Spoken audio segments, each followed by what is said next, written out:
Yeah, we're at 900 today. Yes, this is episode 900 of Draft Utopia on TalkShoe. We're also live on Restream now, and got a hockey festivus for you guys today.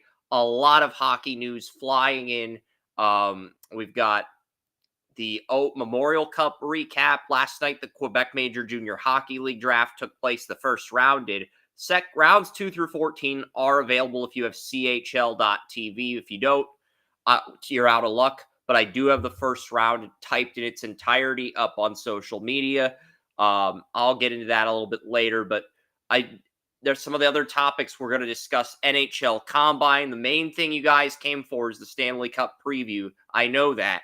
I'll reveal my winner later. And then a 4-round mock draft featuring one write-up from at least all 32 NHL teams. And we went through the free agents, the UFAs, the RFAs, went through all of that. And that'll be at the end. And we might have 2025 Stanley Cup odds if we have time. But we got a lot of topics to tackle.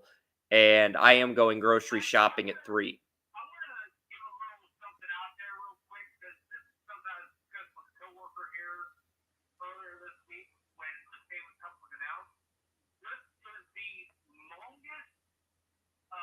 Travel distance between two teams.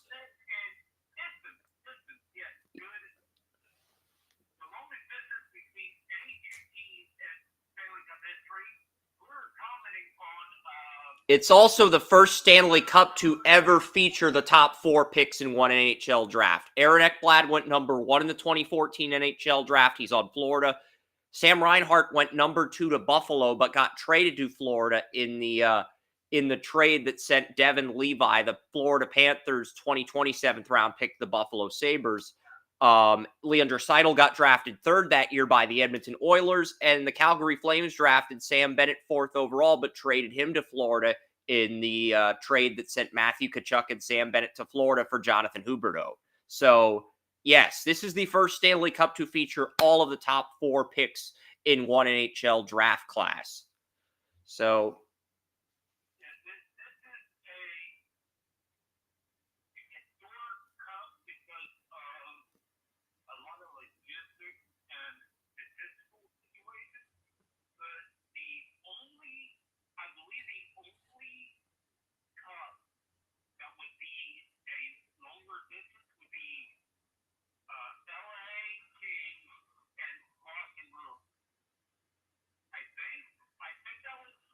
Vancouver, what about Vancouver to Florida? Wouldn't Vancouver to Florida be a longer distance than Edmonton? Because British Columbia is furthest west of Canada.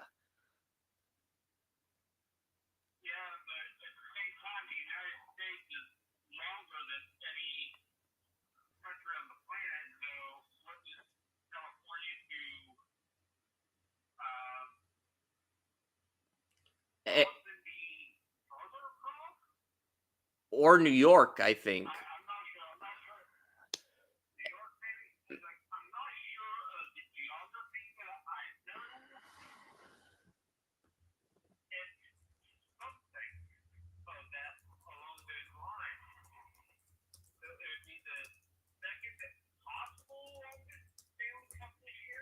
I'm looking at the longest distance between two NHL teams on Google. I'm not talking about the longest distance Stanley Cup, but that's the first thing that's showing up on Google.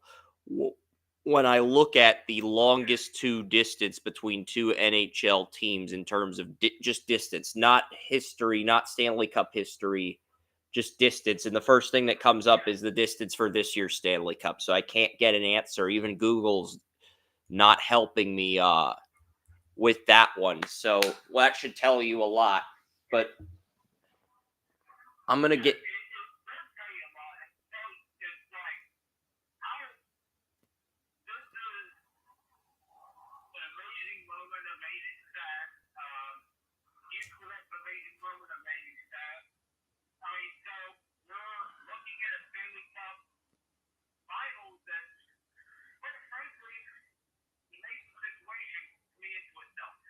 Yes, it did. And we're going to pivot into some of the other topics and get them out of the way. And then after that we will get to the Stanley Cup preview that I know our audience has been dying to hear us talk about. So I'm just going into talk shoot. I'm looking at what topics and the order of the topics. But if it were up to me, I would do the Stanley Cup. But there's just so much hockey news this week. Minnesota won the PWHL championship in women's hockey, and their GM got outed yesterday. That was a huge story. I didn't really schedule that for the podcast, but it was a big story because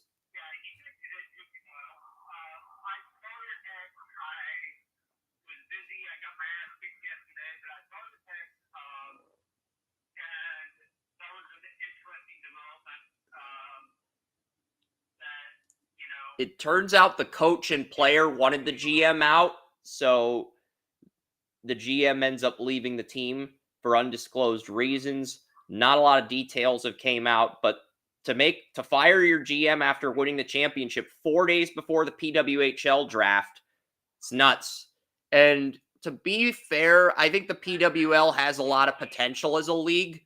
The reason I haven't really talked about the PWHL in the podcast is because I never really, when recoding the NHL web pages last year, PWHL wasn't a league at the time. It's not that I don't have any interest in talking about it. The Hockey News draft guide, not only they took out the prospect rankings for each team, like top 10 prospects on each NHL team, but they did add PWHL write-ups for each team in women's hockey to make up for it. So it's not that I'm not keeping track of this stuff. I am.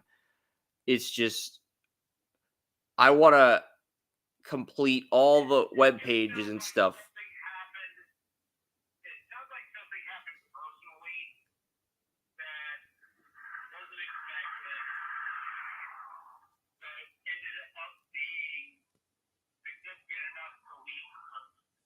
Yeah. And the other storyline last night was the Stanley Pup, the first ever Stanley Pup. That's basically, how Animal Planet has the Puppy Bowl. Basically, NHL's taking a page from the NFL with the Stanley Pup, with with the Stanley Pup being like the Puppy Bowl on Animal Planet NHL Network. So that aired last night, and Nikita Kucherov was the MVP in that.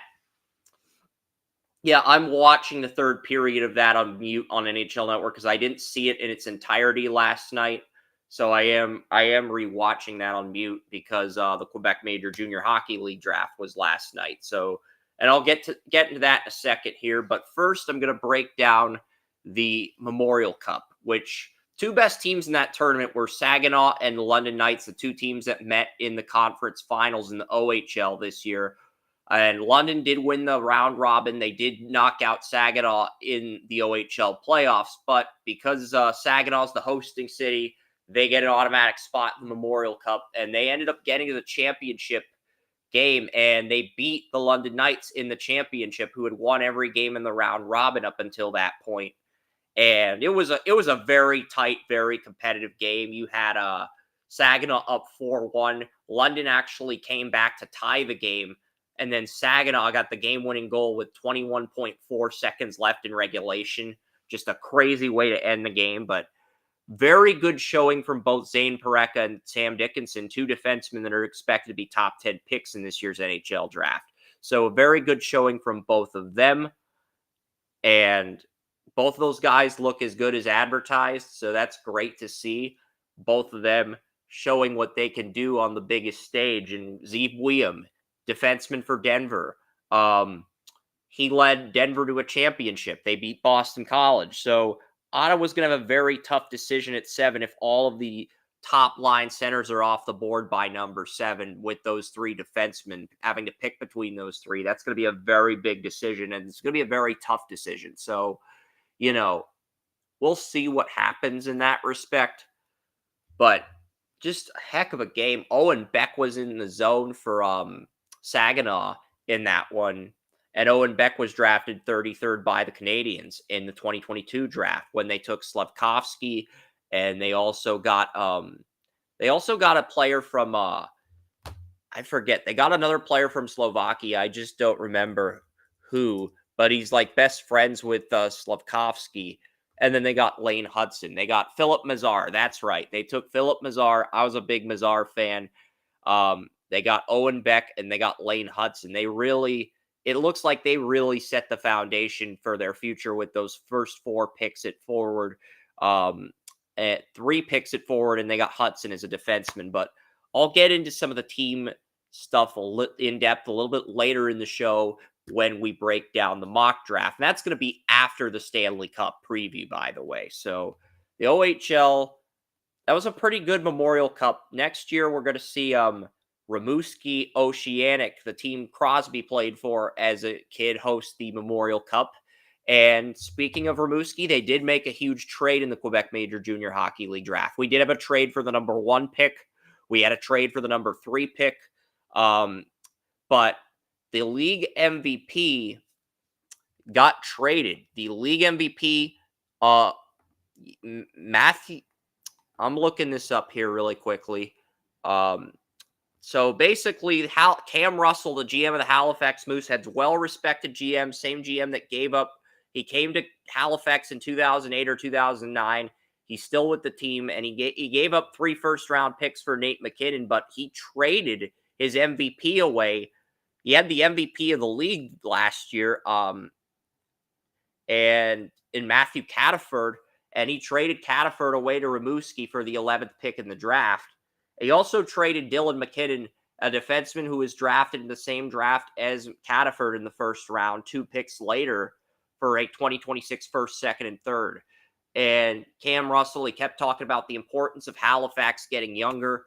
And now he's just basically taking those first-round picks he's gotten at number 4, number 6, and trading those guys away and stockpiling those picks for more assets. So, we'll see what happens. But, it was a very interesting draft. I know I texted you the first trade this morning. The return that Cape Breton got for the number 1 pick. I don't think it was a very good return. But what's even crazier is Maddox Dagenau went number 1, but his dad went number 1 in the 95 Quebec Major Junior Hockey League. So Pierre and Maddox Dagenau become the first father-son tandem.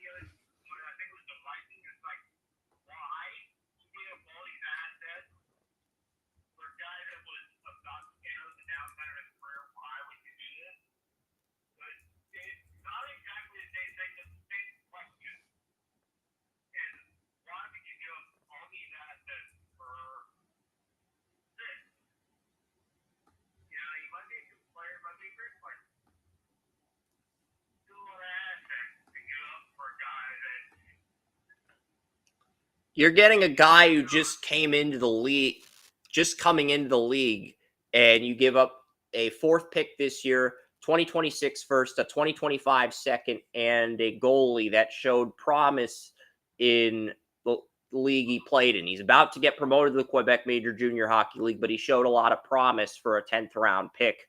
And you trade all of that away to move up to number 1. It could work out for Maddox Dagenau. I mean, 81 points. He is the best player in the draft. But there's only...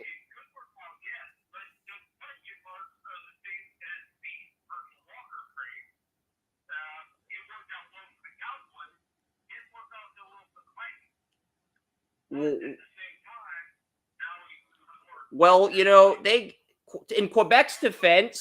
in Quebec's defense, Joey, they gave up less than Halifax did back in 2011. Halifax gave up 3 first-round picks. They gave up 9, a 2012 first, and a 2013 first, and kept their number 2 pick to move up to number 1 for Nate McKinnon. And then they got Jonathan Drouin with that 2nd pick that they kept, and they won a championship over the team they traded up with 2 years later in 2013, when McKinnon was eligible for the NHL draft. So I'm just saying, you never know how these things are going to work out, Joey. And I think that is kind of why I figured the premium would be a little bit higher than what it was. I felt like Quebec would end up having to give up more to get this pick, but they didn't.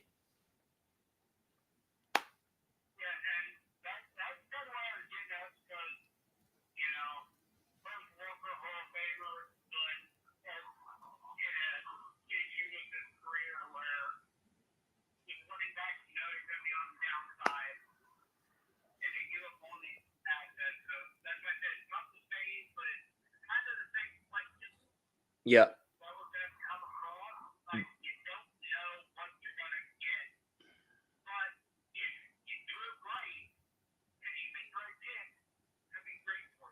Yeah, Benjamin Cossette Ayoade is projected to be a line one defenseman right out of the gate as a 16-year-old. He went number 2. Chad Legistakos went to Shaw Winnigan at number 3. So, there were some really good value picks this year. I thought the draft coverage was going to be awful since the 2023 QMJHL draft. You could only watch it in French. You were able to watch this year's draft in English and French. So I thought they did a better job this year in terms of the media coverage. William Yared went 5th. Jaden Plouffe went 6th. I thought Cape Breton sort of reached for Latanian in it at 4. Enzo Lawton was a really good value pick at 7. Dylan Rossi had 96 points, and he fell to number 8 in the draft for St. John. Acadie Bathurst got B.A. Joe Jr. Diego at number 9 and first-line defenseman. Chicoutimi wasted the 10th pick on a player who's already signed a USHL deal. Halifax, they trade their MVP. They get the 11th pick, and they take Daniel Waters. Maxim Dubé goes 12. No goalies picked in the first round.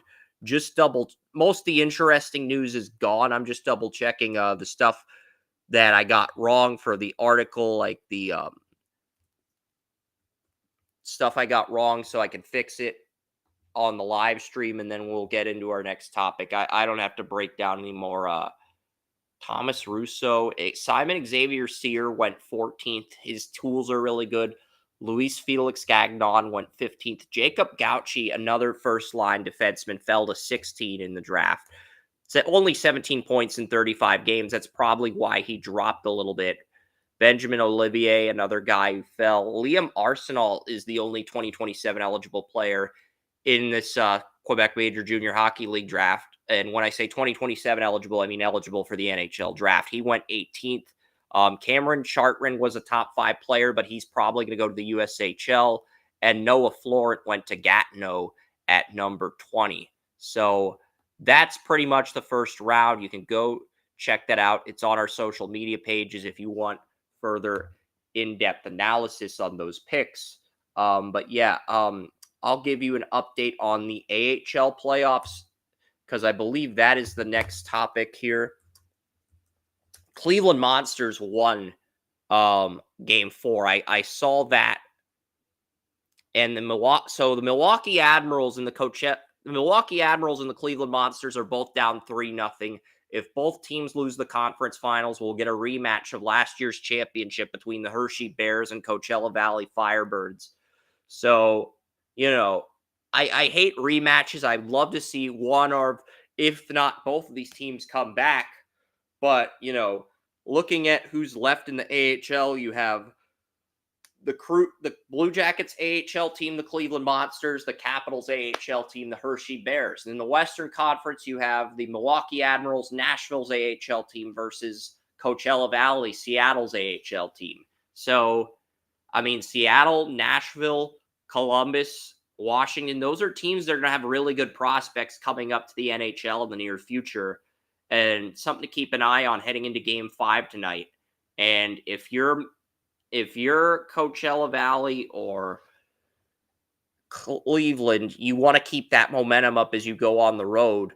Whereas if you're you do not want this to go to a Game 6 if you're Coachella Valley or Hershey, because if it goes to a Game 6, then Cleveland, Milwaukee, they have home ice for another game, and then it's anything can happen in Game 7, and the road team has the momentum, winning 3 in a row if it gets to that point. But we've got the That's going to be on NHL Network if you don't want to watch the Stanley Cup. If you're salty about the Rangers not being in the Cup, or if you're just butthurt about Dallas losing to Edmonton, and I'm still going to watch the Cup. I know I told some people on Twitter I'm not going to watch the Cup. That's horseshit. I'm going to watch the Cup. It's just, I'm very disappointed we couldn't finish things off, but Edmonton just had a lot of momentum, 28 for 28 penalty killing since game 5 against Vancouver, since game 6 against Vancouver.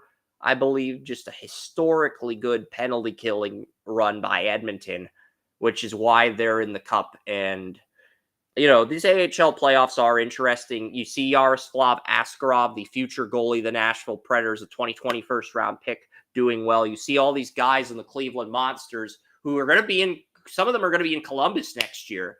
So, I mean, we'll get to that a little bit later because I am going to talk about Columbus when we do the NHL Mock Draft. I am, because Columbus is going to be probably the first team I change from last month to now. The top 3 from last month to now is exactly the same, but the first team I changed a pick on in the NHL Mock Draft for the site is Columbus at 4.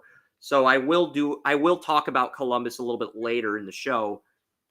But anything you want to add to these AHL teams before we get into the NHL Combine update, then Stanley Cup Media Day, and then the Stanley Cup game preview itself?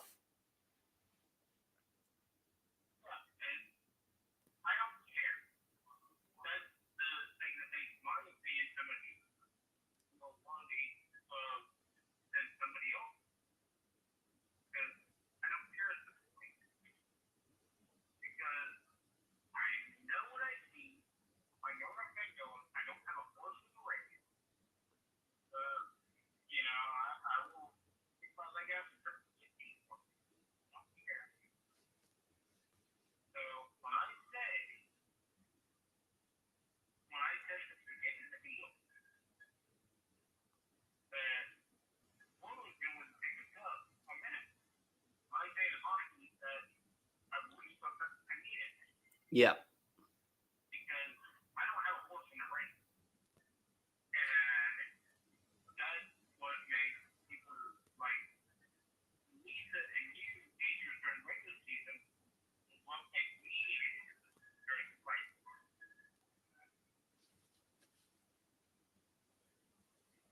And it's interesting to see how this plays out. But, as far as the AHL goes, I am expecting a Hershey Coachella Valley rematch, but I'd like to see somebody come back down 3-0.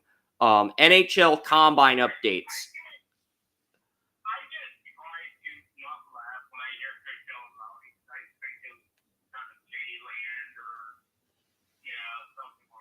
Well, they're the Firebirds. They play in California, Coachella Valley. They're the Seattle Kraken's AHL team. And yeah, I get it. The Coachella Valley Firebirds, it's almost as bad of a name as a Seattle Kraken. I get it. That's probably the first thing entering your mind.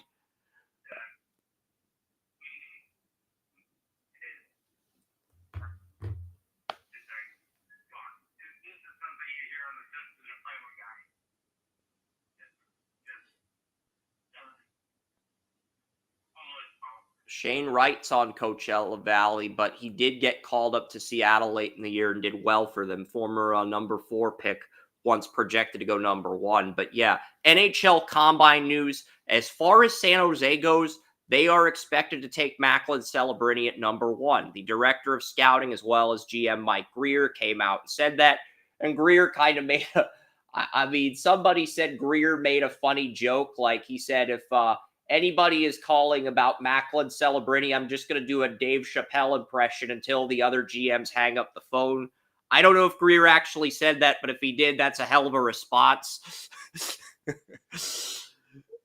Because Mike Greer is the first, I think Mike Greer was the first African-American to get hired as an NHL general manager. So for him to do a Dave Chappelle impression until somebody hangs up the phone, if they ask about trading up for Macklin Celebrini, I think that's a hilarious response to inquiries about the number 1 pick. But yeah, Macklin Celebrini is pretty much that's been pretty much decided since the lottery. That's not really news, though. But Chicago, we are hearing Chicago, they did trade 20, 54, and 61 for 18 and 50 with the Islanders. They also, the Blackhawks are also looking at trying to acquire Jake Getzel, former Pittsburgh Penguin first line left winger that played with Crosby, who was traded the Hurricanes at the deadline. That is one player they are inquiring about getting in free agency. So that is one free agency rumor we heard from the Blackhawks at the Combine. I haven't heard anything on Anaheim. It sounds like they're going to take a defenseman at 3.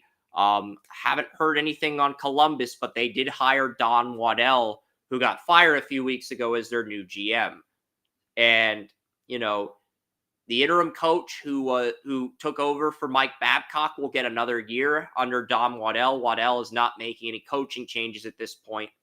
And San Jose has not hired their head coach yet. San Jose is the only team with an NHL head coaching vacancy at this point. So the Sharks do not have a head coach yet, but they know they're taking Macklin Celebrini at number 1. But they have not hired a head coach yet. So some interesting news in that respect. Montreal, there's a report Montreal is prepared to make the same offer they offered Steven Stamkos. And they offered back in 2016, Montreal offered Steven Stamkos 8 years, $8.5 million. And Stamkos took less. Stamkos took that exact deal to stay with the Tampa Bay Lightning. But, Tampa Bay Lightning only have $5 million in cap space. And Canadians do have quite a bit of cap space. So Kent Hughes, he could be making a deal to get Stamkos through free agency. That's one rumor that has picked up a lot of traction at the NHL Combine.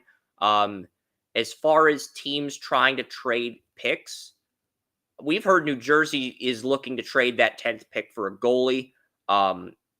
Calgary, who picks 9, offered them Jacob Markstrom, their starting goalie. Anaheim, who picks 3rd, offered them John Gibson, their starting goalie. New Jersey did not have any interest in trading away number 10 for either of those goalies. And I think that's probably because both those goalies are in their 30s. And the number 10 pick in the draft is an 18-year-old that you can develop for the long run. So I get it. I can respect that stance. And I think Markstrom's either a free agent this year or after the NHL draft on July 1st. So, and John Gibson's under contract till 2027. So, Anaheim does have more leverage when it comes to keeping him or trading him right now. So that's one of the rumors I've heard. I've heard Buffalo's looking to move 11 for a player that helps them win now. San Jose's open to moving 14 for the right price, but it would have to be a premium return. That was the Pittsburgh Penguins' first-round pick initially, but they traded that pick to San Jose for Erik Karlsson.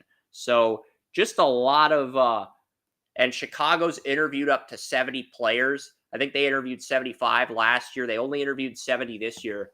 But, as far as the NHL draft goes, I believe I have 135 players on my board.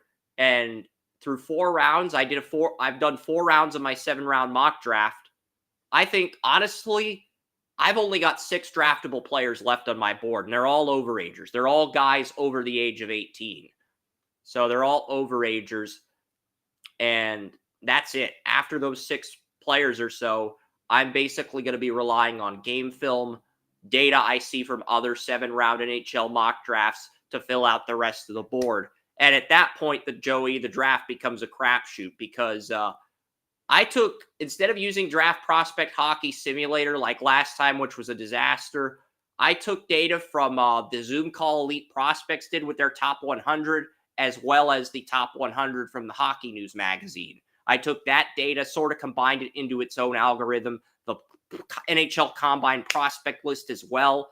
So I took all of that data and combined it to create my own mock draft. So that's going to be happening later in the show. But for now, get to Stanley Cup Media Day. And, Paul Maurice, he likes to crack jokes in the locker room. Chris Knobloch, I thought he did a great job adjusting against Dallas because heading into game 5 when the series was tied 2-2, he told his team, don't take your foot off the gas pedal. Get ahead, maintain the lead. And it just felt like Peter DeBoer really didn't say anything. He trusted his team more so than trying to tell his team the importance in taking control of the series.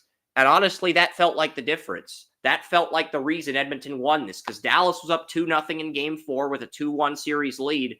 And after Edmonton pulled off that comeback in game 4, they had the momentum the rest of the series, which is a big reason why they're in the Stanley Cup instead of Dallas. And if Dallas had won the series, because they almost scored a third goal in game 4 to make it 3-0. Had they scored that goal, they probably hold on and win game 4. And we're looking at the Stanley Cup in Dallas instead of Florida. But, Florida, they got to execute. They really have to win the Cup this year because Edmonton, Dallas, Colorado all have a lot coming back next year. I saw Stanley Cup Media Day yesterday afternoon. I saw what the players said, and just everybody seems excited about this event. Connor McDavid seems excited.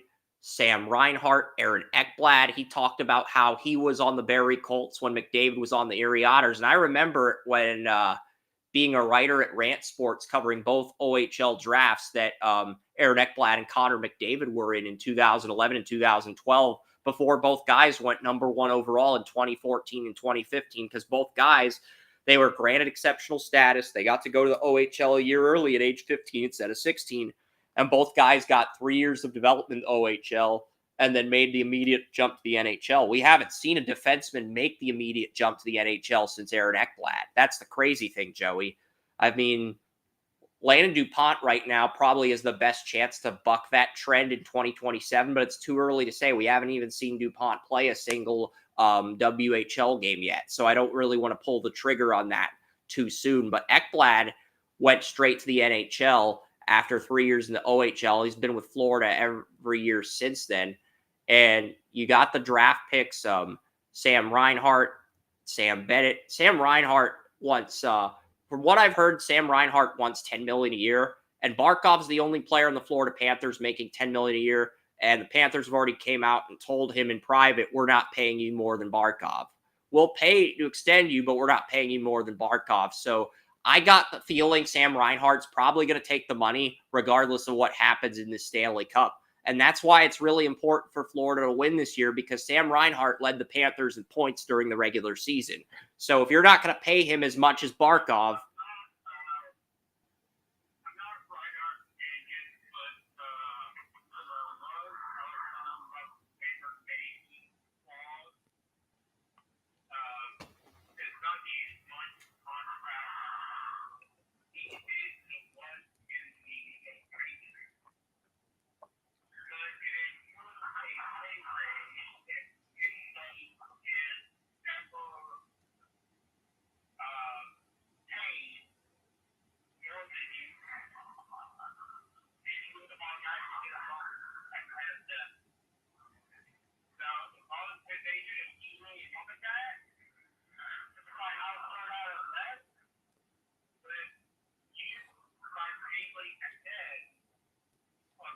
unlike NFL contracts, which have player bonuses, NHL contracts are ironclad. So if you, let's say you give Sam Reinhart a 7 or 8 year deal and you want to pay him $9.5 million per year, you have to pay him $9.5 million each of those 7 or 8 years you assign him a contract.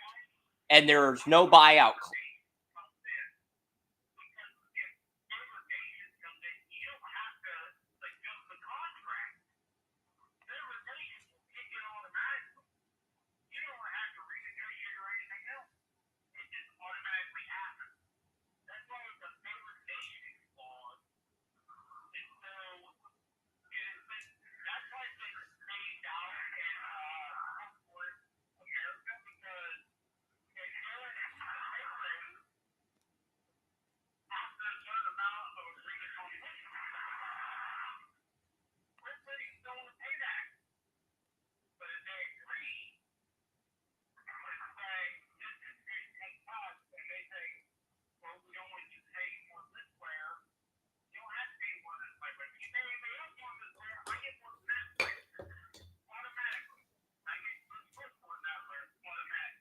Well, Barkov's the captain. He's always going to be the highest paid player on Florida.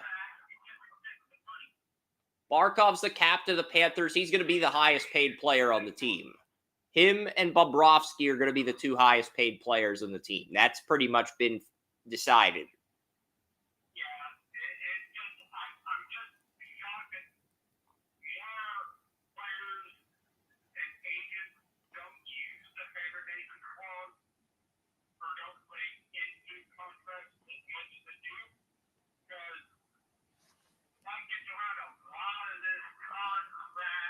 And look, if you're Edmonton, I made an error when I said Draisaitl's a free agent this summer and McDavid's a free agent next summer. I made an error. Draisaitl's a 2025 free agent. McDavid's a 2026 free agent. So that means we could be seeing a lot more of Edmonton moving forward. But I think this is the year where they go through the growing pains of playing in the Stanley Cup. And we'll get into that a little bit later. But, you know, the storylines, I want to talk about the storylines for this cup briefly before we dive into the in-depth preview of the Stanley Cup, because Stanley Cup Media Day in Florida, there are a lot of people there. Florida won the regular season series 2-0. Edmonton went 0-5 on the power play, but Edmonton and Colorado were the only teams to make 30% of their goals in the Stanley Cup playoffs. So when you take that into consideration, I think you have to look at that and you have to take that with a grain of salt, because Edmonton's a different team now compared to when they played Florida twice in the regular season. They are. And some of the storylines, we talked about them. The number one picks, the top four picks in the 2024 NHL entry draft. This is those, we talked about those guys at the beginning of the show. Ekblad, Sam Reinhart. And then you have Leon Draisaitl and Sam Bennett for the Florida Panthers. You also have the captains, Connor McDavid versus Alexander Barkov. Barkov drafted second behind Nate McKinnon in 2013. McDavid drafted first overall by Edmonton in 2015. This is also the third Stanley Cup this decade to feature an interim head coach versus a full-time head coach. 2020 and 2021 featured an interim head coach versus a full-time head coach in John Cooper of the Tampa Bay Lightning. This is actually the third Stanley Cup this decade to feature. Last year's Stanley Cup was an outlier because you had two first-year head coaches in Paul Maurice and Bruce Cassidy. Two very good coaches. Maurice is fourth all-time in regular season wins. Two very good NHL head coaches, but still an outlier nonetheless with two first-year head coaches in the Cup. So last year was an outlier as far as coaching goes. And this year you have Chris Knobloch, who came in from the Hartford Wolfpack, Connor McDavid's old head coach in the Erie Otters when he was in the OHL. He comes up after Woodcroft gets fired, after Edmonton is ranked with San Jose for the worst team in the league, and he turns them around and they're in the Stanley Cup with him as interim head coach. So he will be the full-time head coach. I mean, the fact that he was able to adjust accordingly and knock out Dallas, I think that says a lot.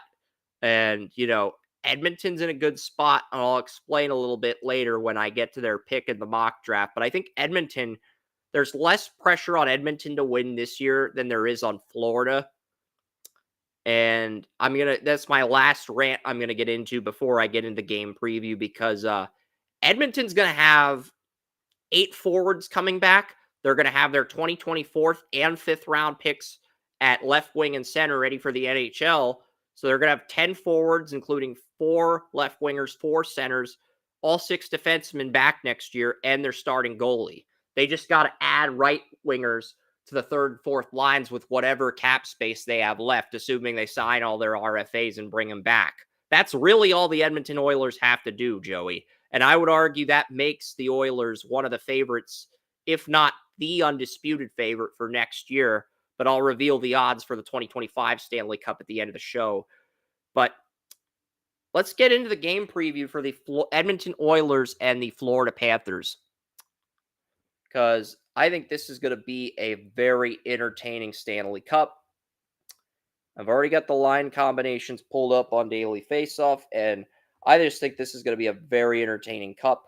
So I'll pull those visuals up and we'll get into it. We'll get into the game preview.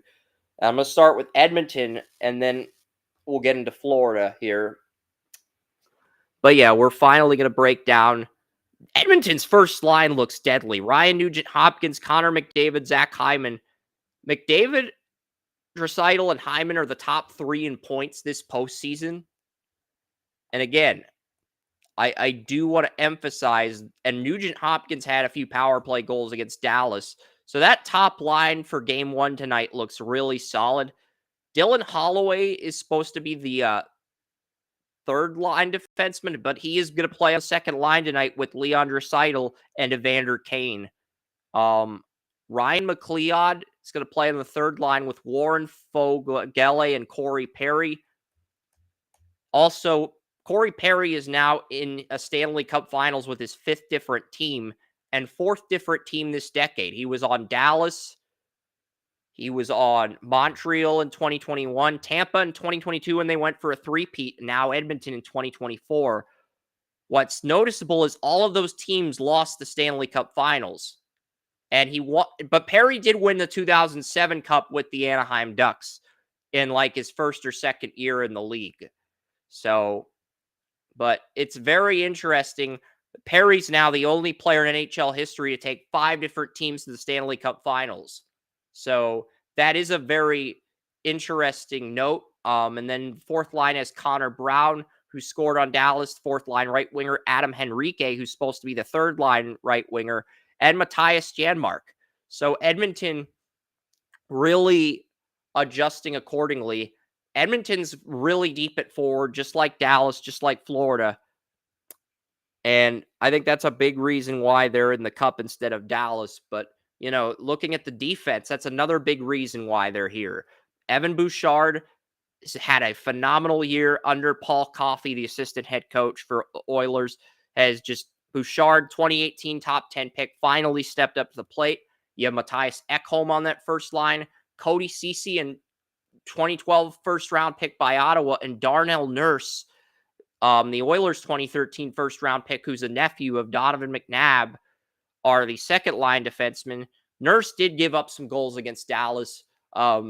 He's going to have to play a lot more disciplined against Florida if Edmonton wants to win the cup. And then you have Brett Kulak on the third line and Philip Broberg, a 2019 top 10 pick, as your number 6 defenseman, who had a power play goal against Dallas. So looking at Edmonton, they have a good group.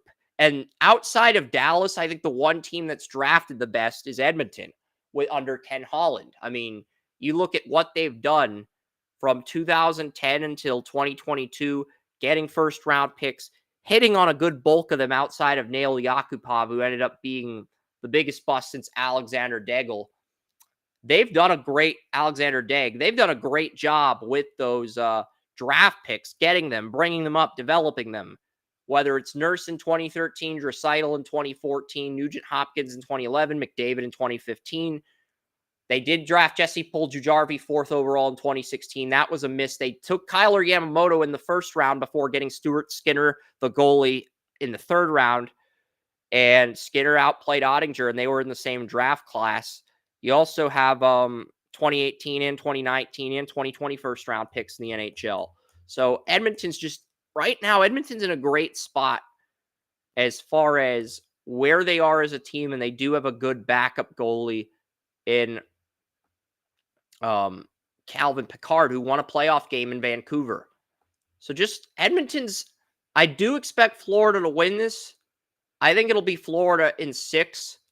I don't think it'll be a 5-game series like last year when Vegas beat Florida in 5 games. I don't think it'll be a 5-game series or a 4-game series or a quick sweep. I think Edmonton's going to put up somewhat of a fight, but the Florida Panthers will end this series in 6 games if I had to make an educated guess, Joey. But what are your impressions on the Oilers before we get to the Panthers?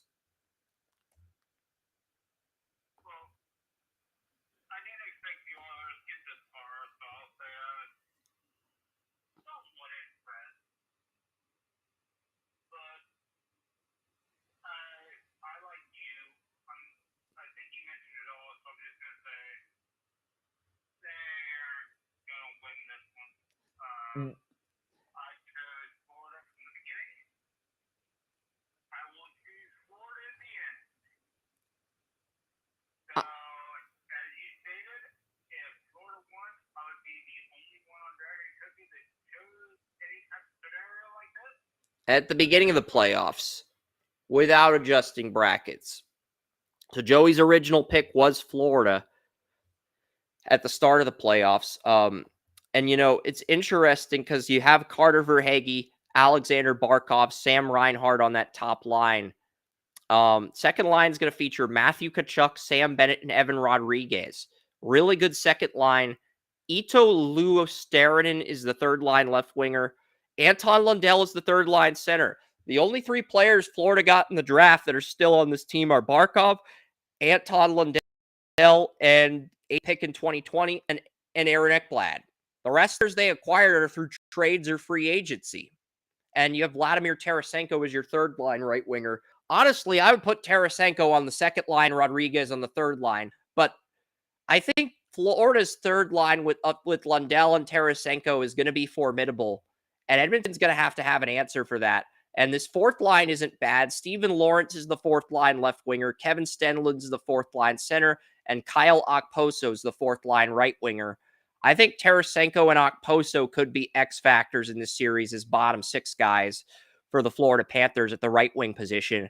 And I think Florida's depth at right wing, I think their depth at center on their top three lines. I like Stenlund as a defender, but he's not a premium goal scorer in that respect. So I would give the forward advantage to Edmonton, but I would give the defensive advantage, I would probably give that to Florida. Ekblad and Forsling are going to be the first line guys. They're both under contract next year. Brandon Montour, who's played with Ekblad on the top line, now the number 3 defenseman. He's in a contract year. Nico McCullough is your number 4 defenseman. And then you got Kulikov and Oliver Ekman-Larsson on one-year deals to replace the third line defenseman you lost last year. And Kulikov was drafted by the Panthers in 2010. Ekman-Larsson, he was a face of the Arizona Coyotes for many years. Then he gets traded to Vancouver.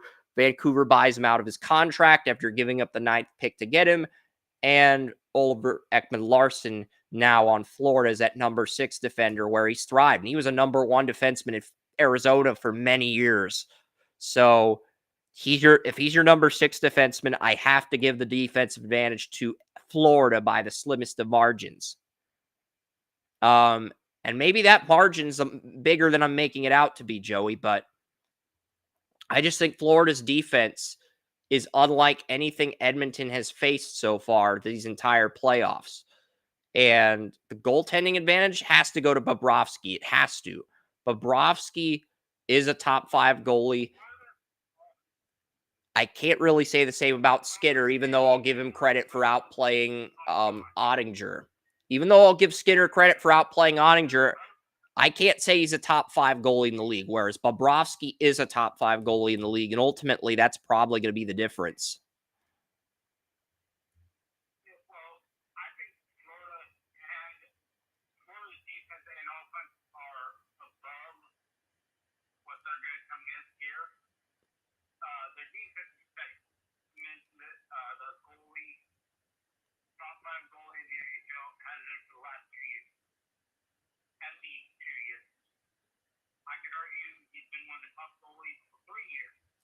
And people forget when Sergei Bobrovsky was in a contract year with Columbus in 2019, he swept the President's Trophy winner Tampa Bay Lightning out of the playoffs. And that's what drove the Lightning to their tipping point of no return that got them angry, fired up, pissed off, and they won the cup the next year. But people forgot Bobrovsky knocked Tampa Bay out of the playoffs with Columbus in his contract year, which just goes to show you how valuable he really is.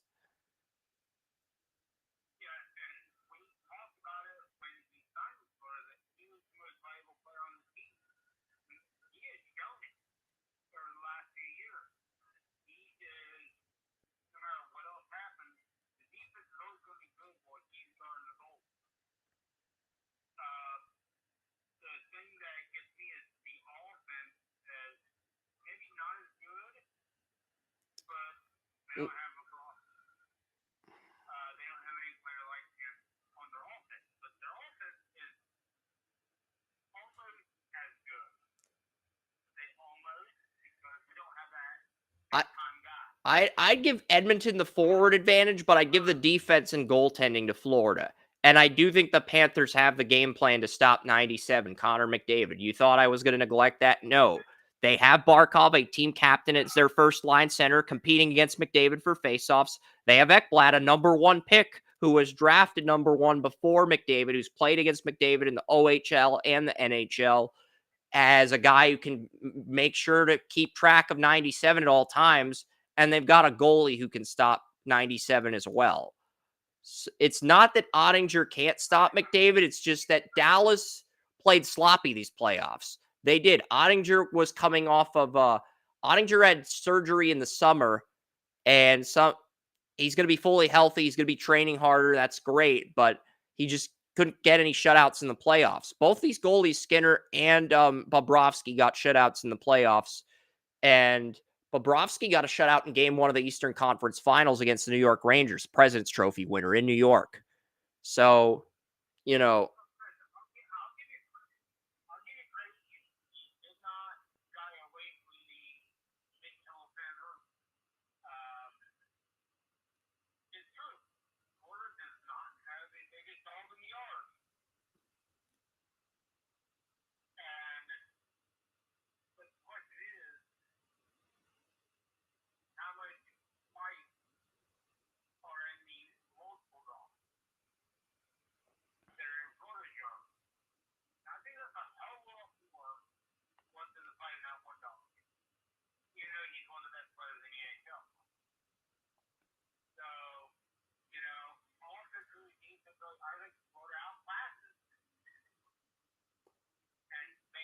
Florida has the personnel, not just at center to limit McDavid, but they have the defenseman and the goalie to limit McDavid in this series. And I know Edmonton's made 30% of their goals on the power play.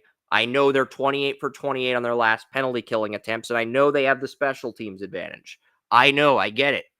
But Florida is not like any opponent you faced so far this year, and you're 0-2 against them. So, and Tony Mario was initially going to pick Edmonton, but he ended up switching back to Florida, which should really show you how tight this series is. 9 goals, 8 assists for Verhaeghe, 6 goals, 11 assists for Barkov, and 8 goals, 4 assists for Reinhart. So 17, 17, and 12 points for Florida's top line forwards these playoffs. And that's the big thing I'm looking at is both teams have top lines that can score at will. But I feel like Florida, with Ekblad, with the guys they have, they're better equipped to handle what Edmonton has and the goalie Bobrovsky than what Edmonton has to handle Florida. And if their penalty killing plays like it did against Dallas, their power play did like they did against Dallas, maybe Edmonton can push this to 7 games. But at the end of the day, I think the Florida Panthers are just too much. And I think they win this series, and I think they understand the urgency of winning this series. Because their window is going to close if they don't win this series. Their cup window might close because you got Ryan. I'll explain later how their cup window will close in the NHL Mock Draft. But, you know, I just feel like Florida's opportunity to strike is now. They learned a lot since losing to Vegas last year. And last year they were a wild card too. This year they were the number one team in their division. So they've learned a lot. And they've knocked out the President's Trophy winner twice. Bruins last year, Rangers in the conference finals. The crazy part of this, Joey, is we both got Panthers in 6. My Conn Smythe MVP,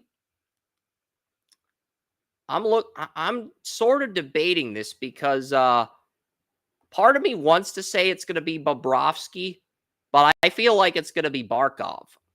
I feel like Barkov's going to win the Conn Smythe.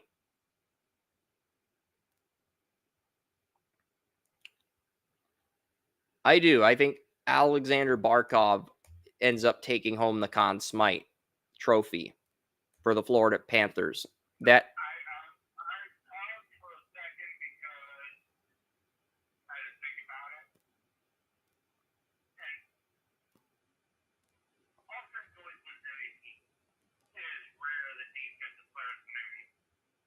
Well, Barkov's a center. He's not the defender or the goalie. I think it's either going to be the goalie, Bobrovsky, or it's going to be Barkov, the center. I'm going to go with Barkov.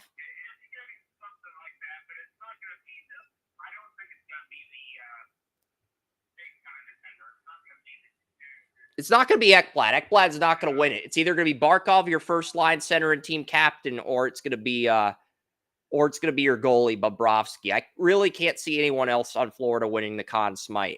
Despite how well Tkachuk, Reinhart, Verhaeghe have played these playoffs, I think it's going to be Barkov.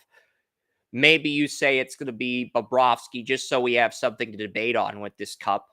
But what's interesting, Joey, is that Florida's favored to win the Stanley Cup, but the favorite for the Conn Smythe Trophy is Connor McDavid in a loss.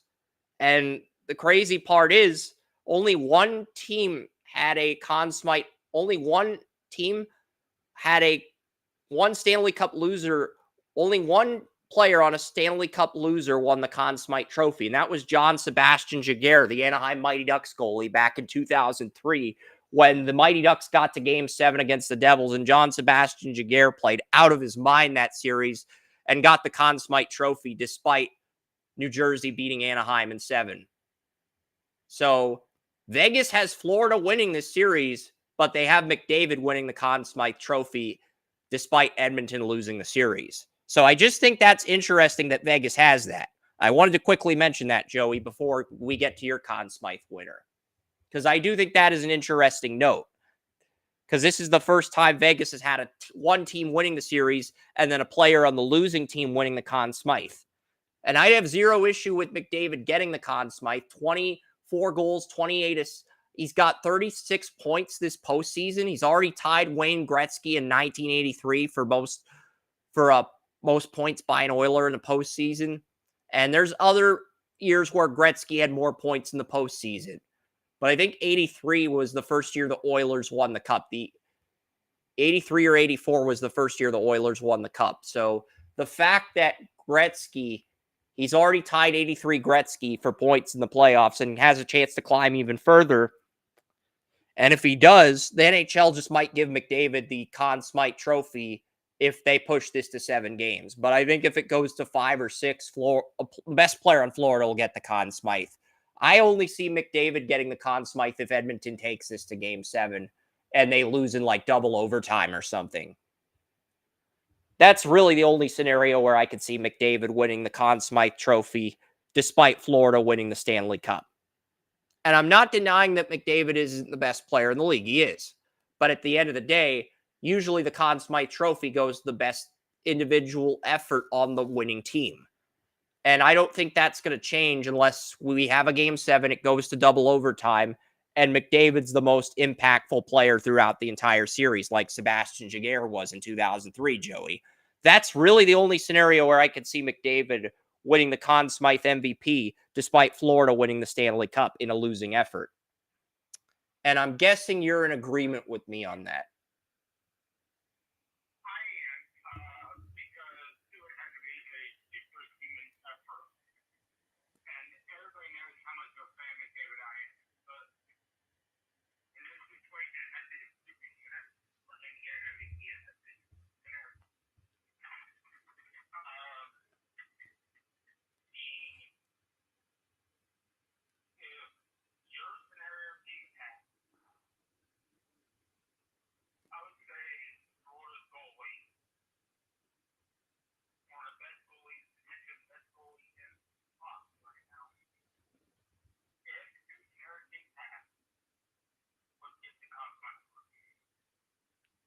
Yeah, because I think it's either going to be Barkov or Bobrovsky. I don't know who it's going to be, but I'm guessing it'd be one of those two to win the Conn Smythe Trophy.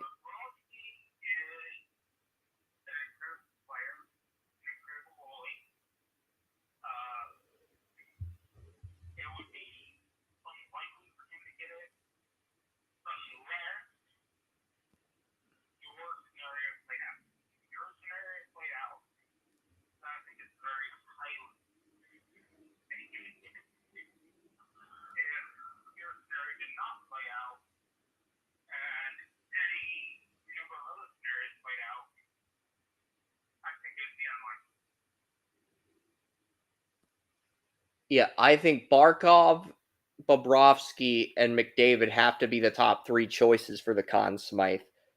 I really don't see a fourth person entering this discussion on either team. I just feel like it's going to be one of those three. But again, we'll see what happens.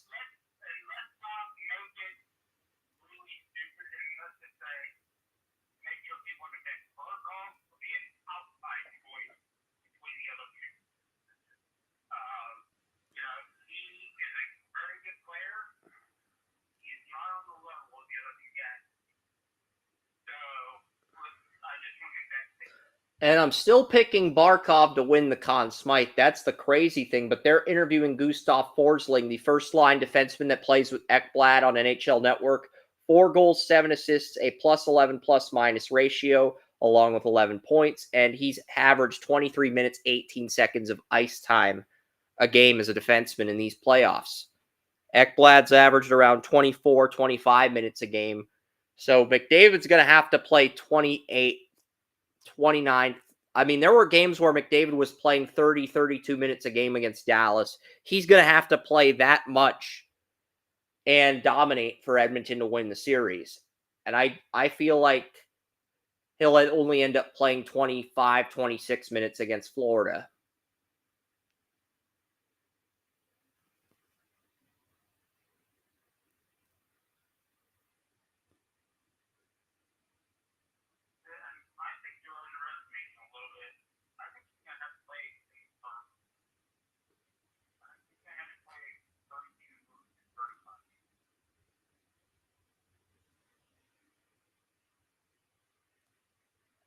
Yeah.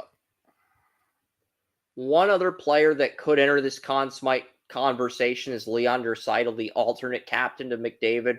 But they have McDavid at plus 190 for the Conn Smythe, Barkov at plus 370, Bobrovsky at plus 430, Matthew Tkachuk plus 600, Leon Draisaitl at plus 1200, and Evan Bouchard at plus 1200.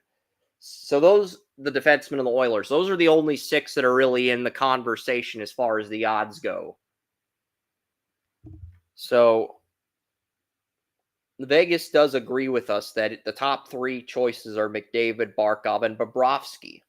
So I'm guessing you have Florida over Edmonton in 6 as well? Or do you think it ends in 5 or 4 games? Or do you think this thing goes 7?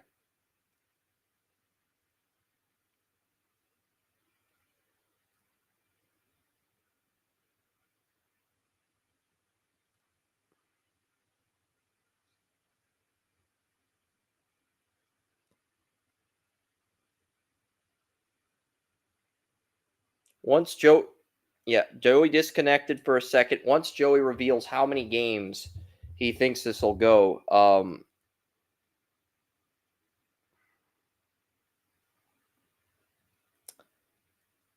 so Joey disconnected for a second. I will get the NHL mock updated in a second, but first I'm going to wait for Joey. I'm going to wait for Joey to call back in and get his thoughts on how many games the series goes, and then we'll get to the NHL mock draft, because I know people want to get to it. I know people want to hear my breakdowns. I get it. I do, but it's a 4-round mock. My mom's going to be here at 3. I'm going to go grocery shopping at 3. So the live stream is going to end by 3.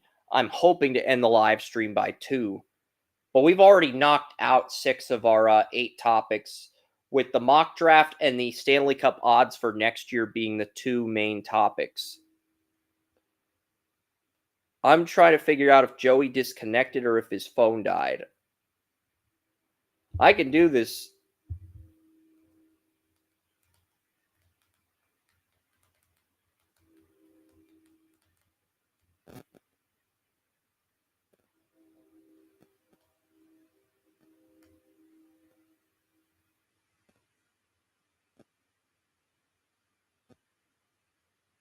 Yeah, because that's the thing.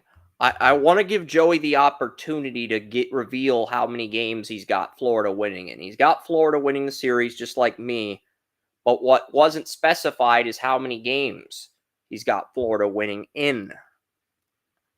And I'm guessing the phone disconnected or the phone, he's got to get to a better location. So I can give him a few minutes to do that.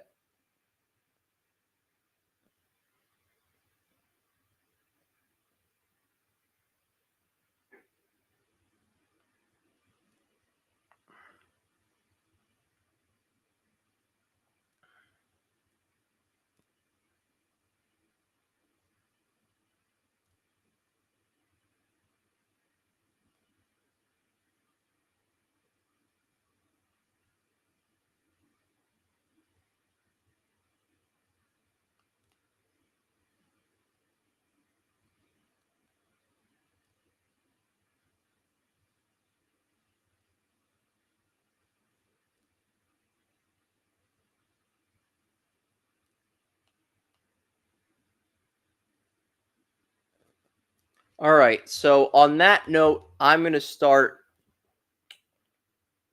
talk about what other things we've seen in news. Before we get to Joey's Stanley Cup prediction, because I'm not going to rudely cut Joey out of his Stanley Cup prediction before I jump into the NHL mock draft. So I'll get to some of the NFL news that happened this week. Christian McCaffrey got extended $19 million a year.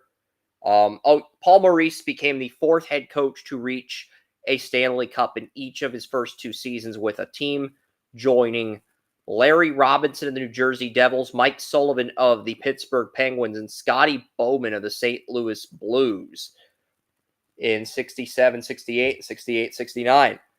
So, that is a big achievement for Paul Maurice as the coach of the Florida Panthers to get to Stanley Cup in each of his first two seasons. But as far as the NFL contracts go, Maurice still has to win one. Sullivan won back-to-back. New Jersey, they dethroned Dallas, but then got dethroned by Colorado. I think Bowman lost both of those cups with St. Louis. I could be wrong on that, though. But yeah, looking at Florida here, they're in a good spot where the Panthers, they look like their power play's better than it was a year ago. They're scoring more goals a game. They're allowing fewer goals. And their penalty kill percentage went up from 70.4 to 88.2. So they've done a lot better in the playoffs compared to a year ago. 869 career regular season wins for Paul Maurice. And could be looking at him getting win 870 as the Panthers raise a banner in their Stanley Cup next season. But yeah, it's going to be very interesting. Anders Lee, he won the King Clancy Memorial Trophy.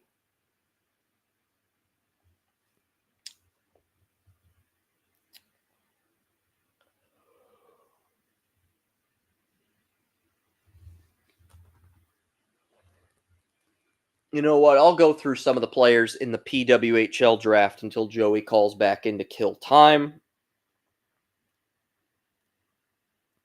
So, and then we'll get Joey's predictions on the Stanley Cup. He has Florida winning. I don't know how many games he has Florida winning in. That's really the only thing here.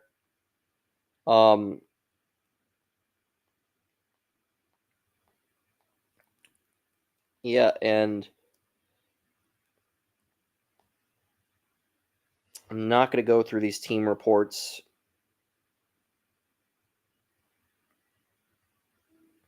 All right, Joey, how many games do you have the Florida Panthers beating Edmonton in? That's the last thing I'm going to ask before we get to the NHL mock draft. 4-2, we both.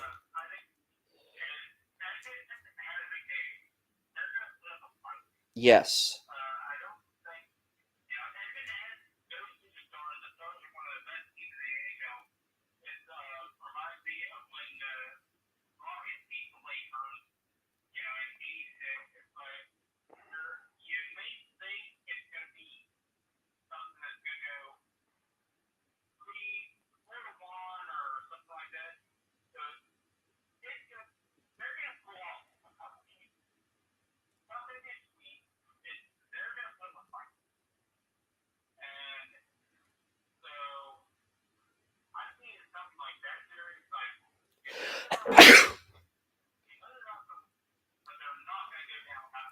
I agree with that.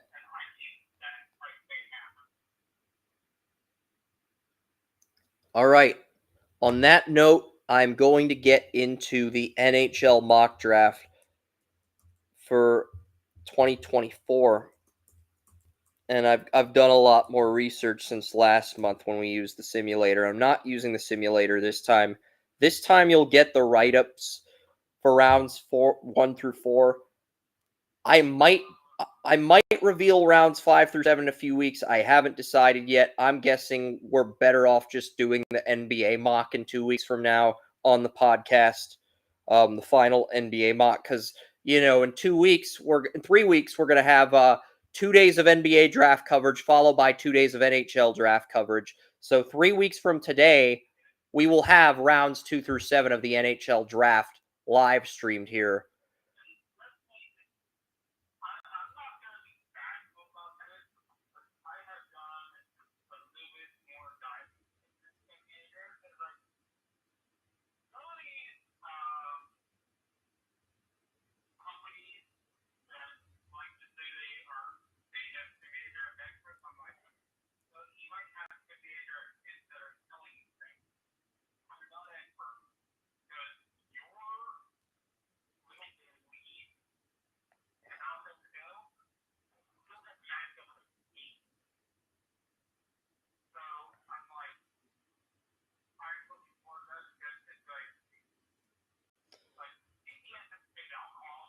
Yeah, I could do 5 through 7 in 2 weeks from now for the NHL draft, but most of the meat and potatoes is going to be in the first 4 rounds of this year's draft.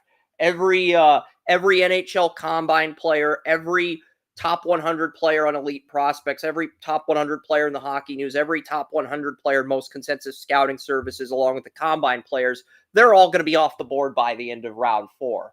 Last year's draft, it was everybody that was an NHL Combine invite. The drop off was in round 6 and 7 last year. There was more star power in the first round compared to 2020 or 2022, but after round 5, there was a drop off in the final 2 rounds. It was a massive drop off.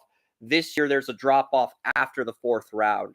So as far as the depth in this class goes, it's a little weaker than 2023. But at the same time, I do feel like it's more top heavy in the first round. And I ended up finding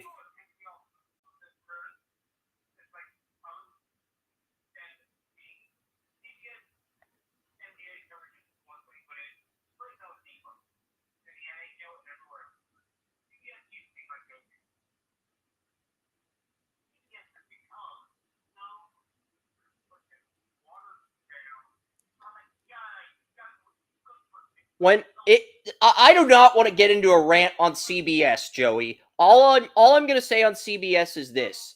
All I'm going to say on CBS's draft coverage is this. When Dane Brugler and Rob Rang left CBS, Rob Rang went to Fox and Dane Brugler went to The Athletic. They had to replace those guys with Ryan Wilson, the guy with the glasses who's on CBS Sports Network. And that began the decline of CBS's quality in draft coverage. That one move right there is what caused all the Jenga bricks to collapse when it comes to the draft coverage on CBS.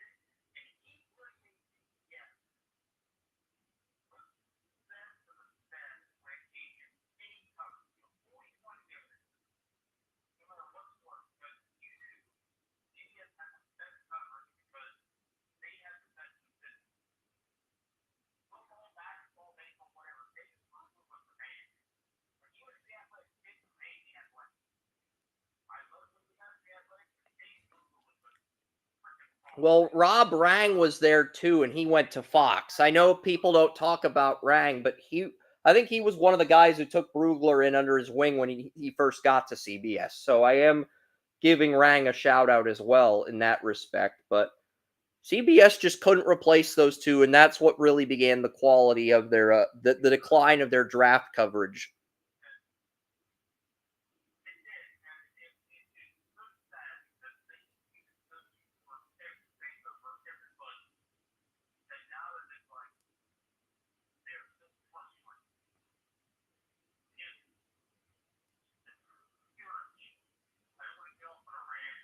Yeah, and Jim Rome left CBS. He's now on X with Twitter. Elon Musk bought a sports talk show to X, and he brought in Jim Rome. So Jim Rome's no longer at CBS either.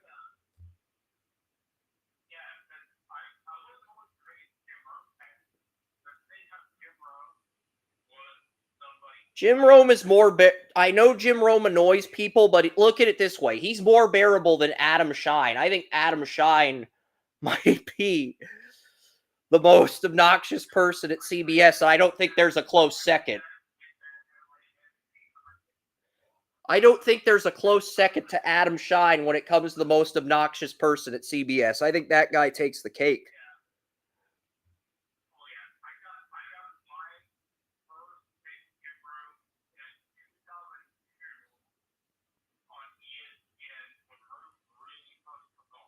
Yeah.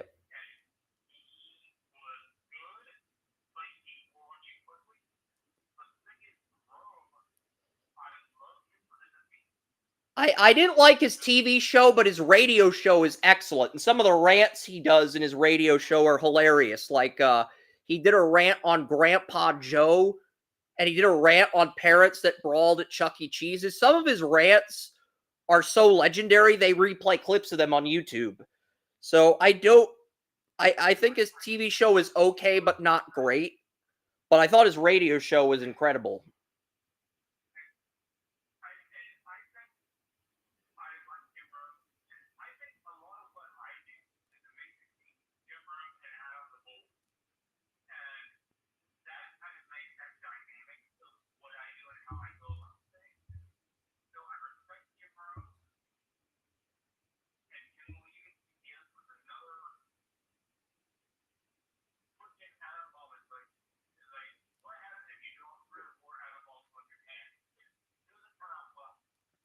Oh, yeah, and CBS is getting the Big Ten next year. CBS is not going to have the SEC anymore. The SEC is going to move over to ABC, ESPN, which means CBS is going to be calling Big Ten games this year. So, yeah, CBS is just continuing to drop bricks. CBS, what the quality of coverage, when it comes, I'm going to get sued by CBS if I keep making any more jokes about how many bricks the company is shitting. So, I'm going to stop while I'm ahead.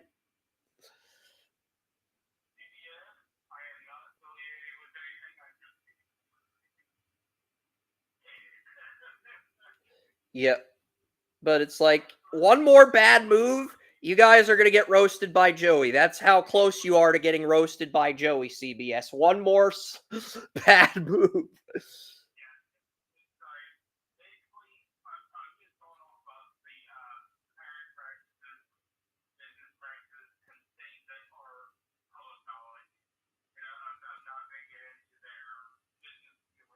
Yeah.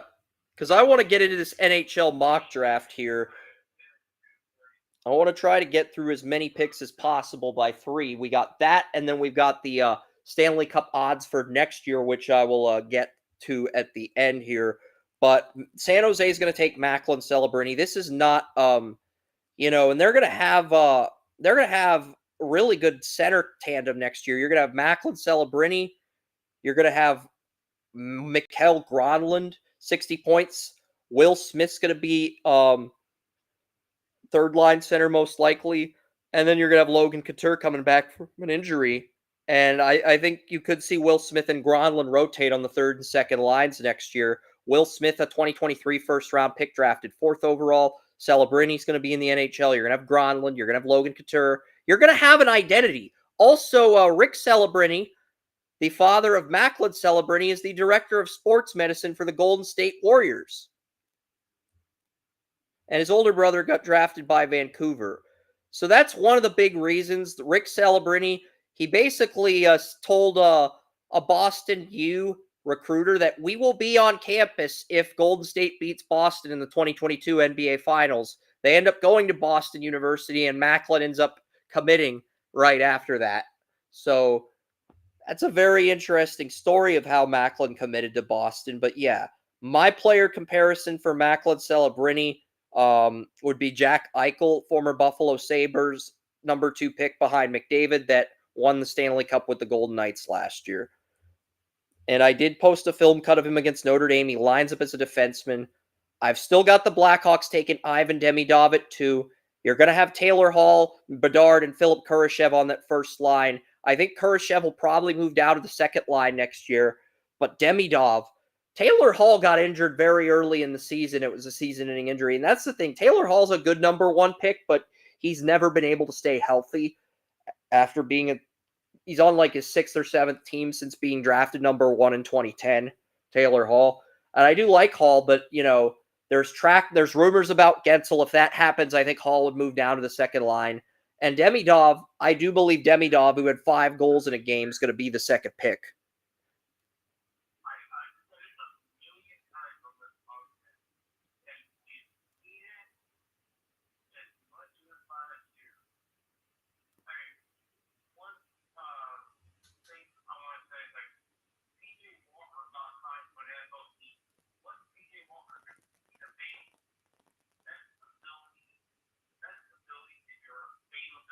And durability equals availability. That's basically, if you want Joey to write some math equations on the chalkboard like Albert Einstein, durability equals availability.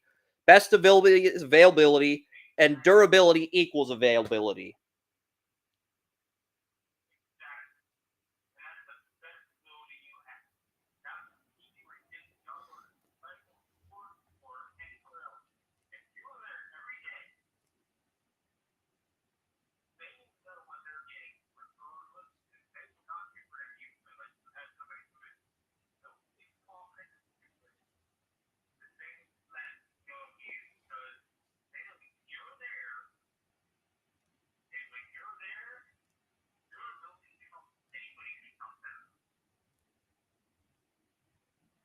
Yep. And Ivan Demidov, I have Demidov going second. I think Chicago wants to recreate what they had with Jonathan Taves and Patrick Kane. Taves went 3rd overall in 2006. They took Kane.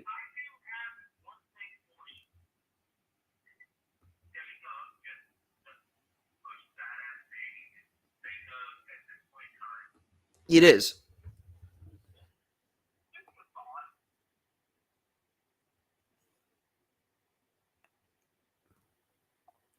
Demidov is a badass name, and he had a badass performance. The week I was in Boston with Andrew, he ended up scoring 5 goals in 1 game, Joey. I know that was at the MHL level and not the KHL level against kids his own age instead of men in Russia, but that's still impressive. To score 5 goals in 1 hockey game, that's still impressive regardless of whether it's in the MHL or the KHL in Russia. If you can play with, if you can get 5 goals in a game, you can play on a top line in the NHL as far as I'm concerned.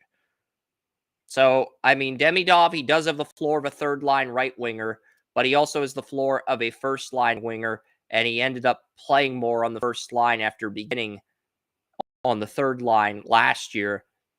And look, he has traits that wow you on film, but most of his plays came in the MHL rather than the VHL or the KHL, where he's only played 6 games the last 2 years. But unlike Michkov, who went 7th last year, Demidov's KHL contract expires in 2025, meaning you keep him in Russia for 1 more season, and then you can sign him to an entry-level contract, and he would play with Bedard. And the player comp for Demidov is Nikita Kucherov. There is a chance Artyom Lashunov, Michigan State defenseman, goes second, but I don't even think he's the best defenseman in this draft. I like Silyev more from what I've seen on film, but Demidov, he projects as a 50-goal, 40-assist player in the NHL, whereas Celebrini's probably the only 50-goal, 50-assist, 100-point player in this draft. But yeah, I do think Demidov ends up going second to Chicago.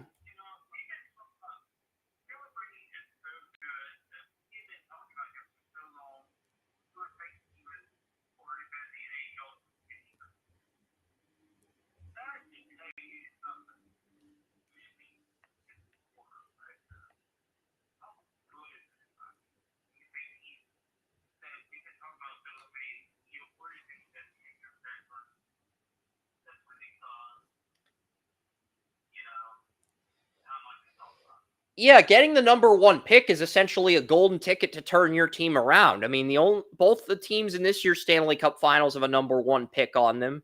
Florida had a number one pick last year. Tampa Bay and Colorado both had number one overall picks. I don't think Montreal had a number one pick when they've lost to Tampa in 2021. I don't think Dallas did either. But having a number one pick, only 8 NHL teams that did not have a number one draft pick since the NHL draft started have won the Stanley Cup, and Vegas became the 8th team to do that last year to win the Cup without a number one pick.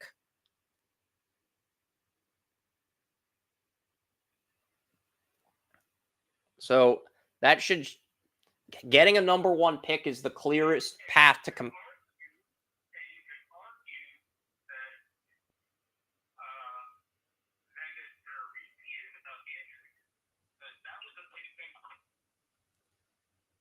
You can certainly argue that, but I thought without Riley Smith, Vegas was going to be thinner at wing. And now they're losing Jonathan Marchessault to free agency. So looking at this situation here,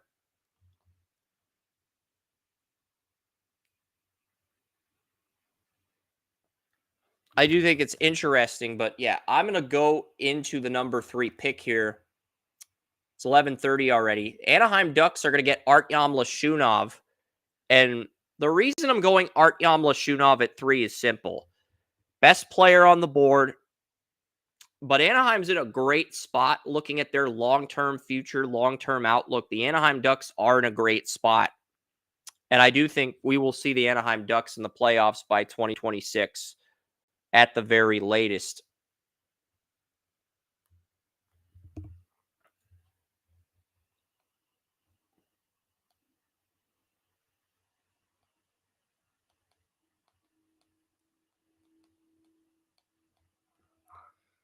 But yeah, Anaheim's in a great spot. I know you wanted to say something about Vegas, but I felt like the injury, losing Riley Smith, your alternate captain, third line left winger, I felt like that was going to be the difference between Dallas beating Vegas this year. And that ultimately was the difference in a very close competitive series, because I know Vegas did everything in their power to try to repeat, but it just wasn't enough. And now you're going to lose Marchessault. We'll get to Vegas at number 19 in this year's draft, but we're on number 3 now. Anaheim's in an interesting spot. There's rumors about them trading Zegras, their second line center, and there's also rumors about them trading their goalie, John Gibson, that surfaced at the NHL Combine. Neither of those things happened yet, but if things stay the way they are and they do not make any trades. What? Yeah, I can hear you now. I can hear you.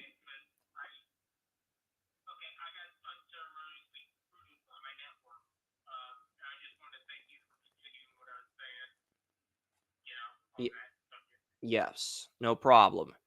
But as far as Anaheim goes, Cutter Gauthier, who the Flyers drafted 5th overall in 2022, traded to Anaheim. He's going to be the line 1 left winger next year. You're going to have Leo Carlsson, number 2 pick behind Bedard on the top line, and Killorn, former Tampa Bay Lightning third line player, is your first line right winger. Second line is going to have Frank Vatrano, Zegras, who missed a lot of time with injuries, 9th pick of the 2019 NHL draft, but broke out a few years ago, and Ryan Strome. Sam Colangelo is your third line left winger. Mason McTavish, 3rd pick in the 2021 NHL draft. And Troy Terry, former first line right winger, is your third line right winger. And then you have Max Jones as your 4th line left winger. Isaac Lundstrom is your 4th line center, 2018 first round pick. And Brock McGinn is the 4th line right winger in 2024-2025. Anaheim is a nice group of forwards, but I would not be surprised if they take a big step next year because look at the defense. You have Cam Fowler and Pavel Mintyukov, 2 first-round picks from 2010 and 2022 on the first line. Olin Zellweger and Tristan Luneau, second-line defenseman. And 2 years ago, we talked about Anaheim, how they had the OHL, WHL, and Quebec Major Junior Hockey League Defenseman of the Year in Mintyukov, Zellweger, and Luneau. We talked about this team a few years ago, along with Dallas, with their prospect pool. Now all 3 of those guys, along with Cam Fowler, are in the NHL. So you have those guys. You also have Radko Gudas and Jackson Lacombe, 2019 second-round pick on the third line. And you also have John Gibson as your starting goalie, Lucas Dostal, who's looked really good in the World IIHF World Tournaments as the backup goalie, with Dominic Hasek praising Dostal, saying he's doing everything right. He could be a future star. And if that's the case and the Ducks want to make Dostal their starting goalie, they probably will move Gibson since he's got 3 years left on his contract, and Dostal's going to be an RFA next year. So they could move Gibson now. They could move him at the deadline next year. But, you know, Anaheim, they need another defenseman, I think, just to push some of the guys they have. Because you can bring in someone to replace Lacombe. You can also bring in someone to challenge other guys on the blue line like Zellweger and Luneau, who are second-round picks for minutes starting in 2025. And Artyom Lashunov is the consensus number one defenseman. And he's probably going to start out on the second line, but he could get promoted to the first line when Cam Fowler's contract expires in 2026. 6'2", 199. He dominated with the Green Bay Gamblers as a rookie. Owen Power only produced 40 points in his draft minus season in the USHL before being picked first overall in 2021 and 2019-2020. Lashunov bested what Owen Power did, and he's a top 5 defenseman scoring in the USHL as a rookie. He did a lot better at Michigan State this year. So looking at what he did, why are the stats to Artyom Lashunov not mentioned here on the site? I thought I mentioned his 2023 stats. Okay, I'm going to quickly type that in while before we get to Columbus at number 4, because Artyom Lashunov, if he goes to Anaheim, I feel like Anaheim's in a position where they could potentially do something here. So, you know, I do think it's interesting to see what's going to happen with the Anaheim Ducks. No. Bad computer. Do not scroll down. No, stop doing that. I'm not talking to Joey. I'm talking to the computer. It's not listening to me. It's being an ass. And I want it to stay on number 3. I don't want it to scroll up to number 1, go down from 2 to 4, and then go back to 1. I want it to stay on 3. I want the computer I'm coding with to stay on number 3. It's being a dick.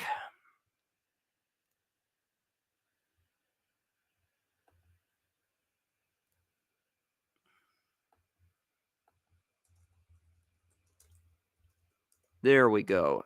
9 goals, 26 assists, and 35 points, Michigan State in 2023-2024. I don't think Lashunov is NHL ready. Just looking at what he did in some of the tournament games with Michigan State, they gave up 4 goals to Western Michigan, 5 goals to Michigan in the college hockey tournament. I do like him, but I don't think he's NHL ready at this point. So looking at that, yeah, I would say, you know, we'll see what happens with Lashunov, but I do think Lashunov's a player that my player comp for Lashunov is Brent Burns, the Carolina Hurricanes first-line defenseman, former San Jose Shark. That's who I see a lot of when it comes to Lashunov, Artyom Lashunov. So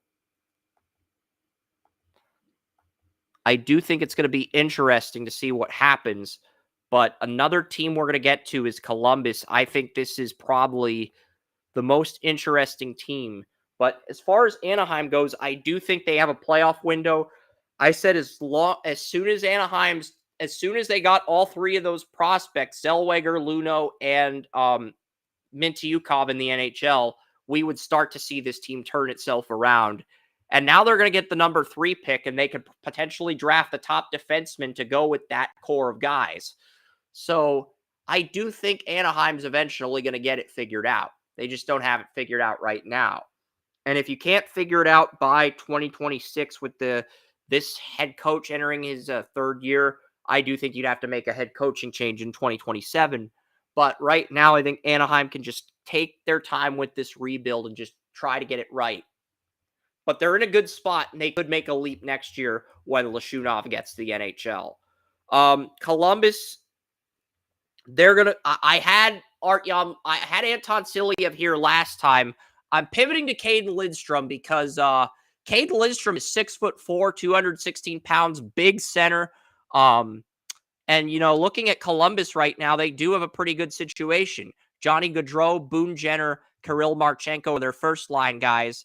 Dmitry Voronkov's on their second line at left winger. Cole Sillinger's their second line center. 2021 first round pick, 12th overall. And Yegor Chinakhov, a 2020 first round picks, the second line right winger. You also have Kent Johnson, 5th overall pick, third line left winger. Adam Fantilli, third pick in 2023, is the third line center. Oh, and Gavin Brindley, a 2023 second round pick that I had a first round grade on, is the third line right winger. He signed with Columbus after his sophomore year at Michigan. Patrick Laine is the fourth line left winger if he comes back next season after dealing with a depression in the NHL's assistance program following his father's death. You also have Alexander Texier for insurance if he doesn't come back. Luca Del Bel's had a goal in his only NHL game, a 2022 second round pick. He may end up beating out Sean Curley for the fourth line center job in training camp. And you also have Justin Danforth and Matthew Denault competing for the fourth line right winger job. I do like Danforth to win that competition with both right wingers in contract years. Also, Joey, Columbus has 11 defensemen under contract. I know that sounds ridiculous, but, you're going to have Zach Werenski. You're going to have Ivan Provorov in a contract year. You're going to have Damone Severson and Eric Goodbranson on the second line.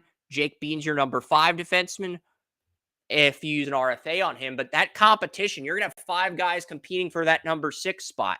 And those 5 guys are David Jiricek, 6th pick in 2022. Dent Matichuk, the 12th pick in 2022, led the Moose Jaw Warriors to a WHL championship. He's 20 years old. He will either be on the Cleveland Monsters or the Blue Jackets. You have Samuel Nazgo, a 2020 third-round pick that I think I may have had a first-round grade on. And you have Stanislav Svozil, a Czech Republic defenseman, 2021 third-round pick that I had a first-round grade on. You also have Ole Julian Bajorvik Holm, a 2020 fifth-round pick. So you have a bunch of guys. You got like 5 or 6 different guys competing for that number 6 defenseman job, which not only speaks to the depth that the Columbus Blue Jackets have, it also speaks to the depth that the Cleveland Monsters have on their blue line at the moment. With a lot of these guys coming up to Cleveland, if they can't make Columbus, it's an exciting time to be an NHL fan in Ohio, Joey, with the influx of talent coming in at defenseman. And as much as I'd love to give Anton Silyev to Columbus here, with that many defensemen in the system and in the NHL, I just don't see I don't see the Blue Jackets picking a defenseman at 4, Joey. I just don't. And you've got Merskalins and Tarasov back at goalie. I do think Silyev is arguably the second best player, but I don't think he goes 4th because of his 2-year contract in Russia.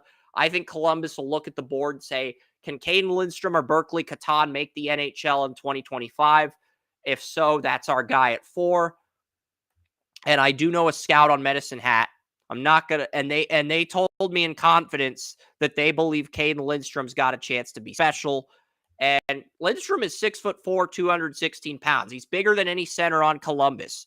Yes, his numbers are overwhelming. Okay, 27 goals, 19 assists, 46 points in 32 WHL games due to injuries. The numbers are underwhelming. But the thing with Lindstrom here is, Joey, he's line mates with Gavin McKenna, a player we've talked about on this podcast, the number 1 pick in 2026. So if he's playing with McKenna next year, he could break out.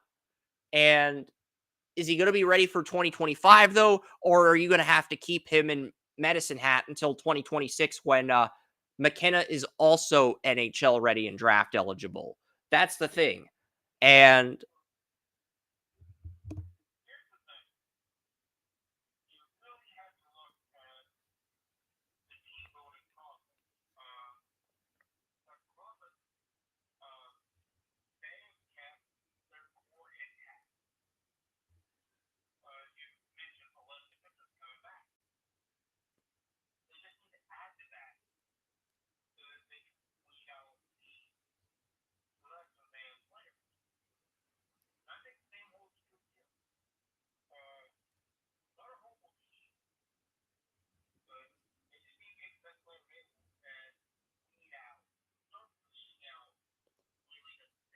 I like Boone Jenner, but Boone Jenner's never produced a 50-point season in his entire career in Columbus. And I think he's more of a right winger than a center. And when I pointed that out, Urinating Tree basically said the same thing about the Blue Jackets, with Boone Jenner being one of the more overpaid players in the league. And I'm not going to say he's overpaid or overrated, but I mean, this is your first line center, and he's never averaged 50 points in a season. And he began his career as a right winger. So, you know,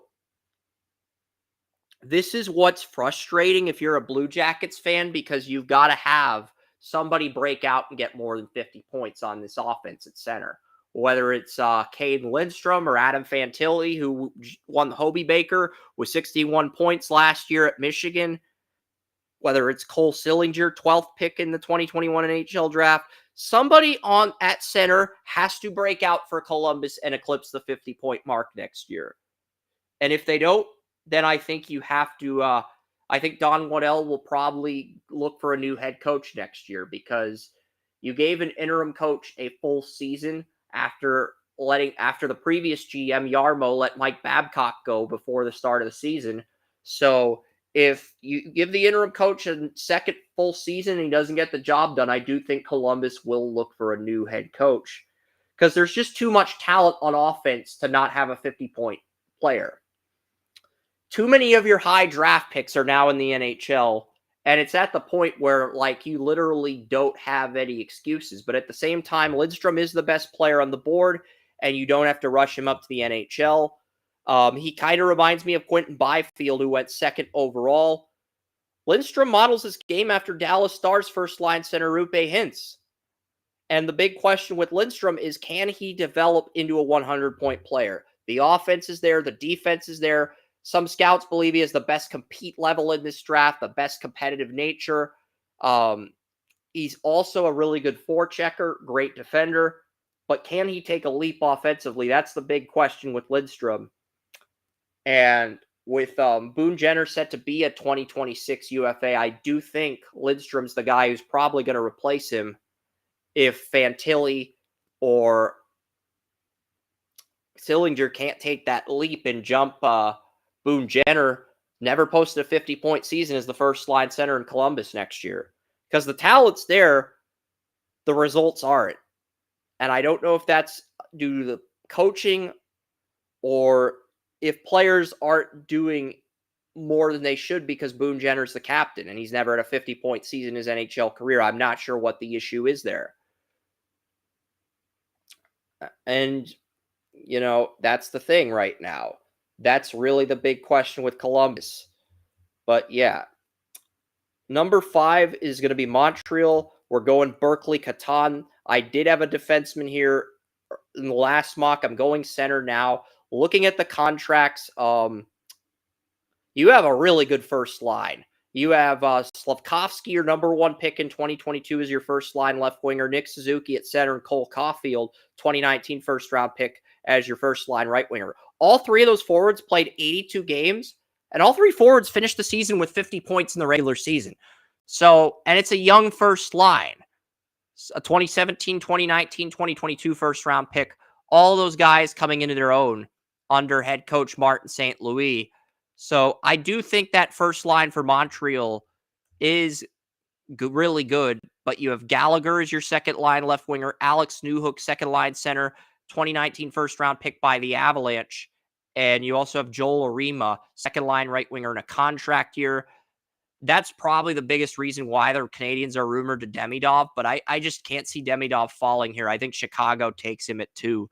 Raphael Harvey-Pinard, third line left wingers in RFA. You have Jake Evans in a contract year, third line center, and you have Josh Anderson in a contract year until 2027. You have Pezzetta, fourth line left winger, Dvorak, fourth line center, despite trading for Kirby Dach. And I do think Owen Beck replaces Dach down the road. Tanner Pearson, Montreal's fourth line right winger, is a UFA. I could see Jan Mysek replacing Pearson. I think Beck probably replaces Dvorak. I'll try to quickly edit that. But look, the thing with Berkeley Catan is Berkeley Catan's the only 100-point player in the draft. And he does show traits of being a first-line center. He's a first-line center. He's the number 1 pick in the 2021 WHL Draft. A year before Gavin McKenna went number 1, a year after Connor Bedard went number 1 in the Western Hockey League. He was number 1 pick in that league for good reason.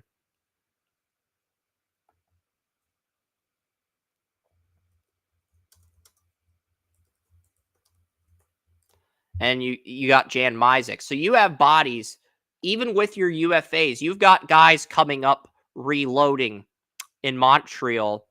And right now, the Canadiens defense, you have Caden Gould, 2020 first-round pick. Mike Matheson played all 82 games as your 2 first-line defensemen. You have David Savard in a contract year with Logan Malou, a 2021 first-round pick that made the NHL. We talked about Malou a few times in the podcast. You also have Justin Barron, the Avalanche's 2020 first-round pick that you acquired by trade in the trade that sent Arturi Leikonen from Montreal to Colorado. And you have Lane Hudson, 2020 second-round pick that I had first-round grade on. So Montreal has 6 quality defenders right now. And you also have David Reinbacher, last year's top 5 pick, who had amazing chemistry with Lane Hudson. So just looking at Montreal's outlook, Montreal's defensive outlook is outstanding. They do not need to draft their defenseman at 5. I would take the center so that you have Berkeley Catan, and you can bring him in to push. He can push Alex Newhook for that second-line center job. He can. But the goalie situation, you have Samuel Montembault and Caden Primo.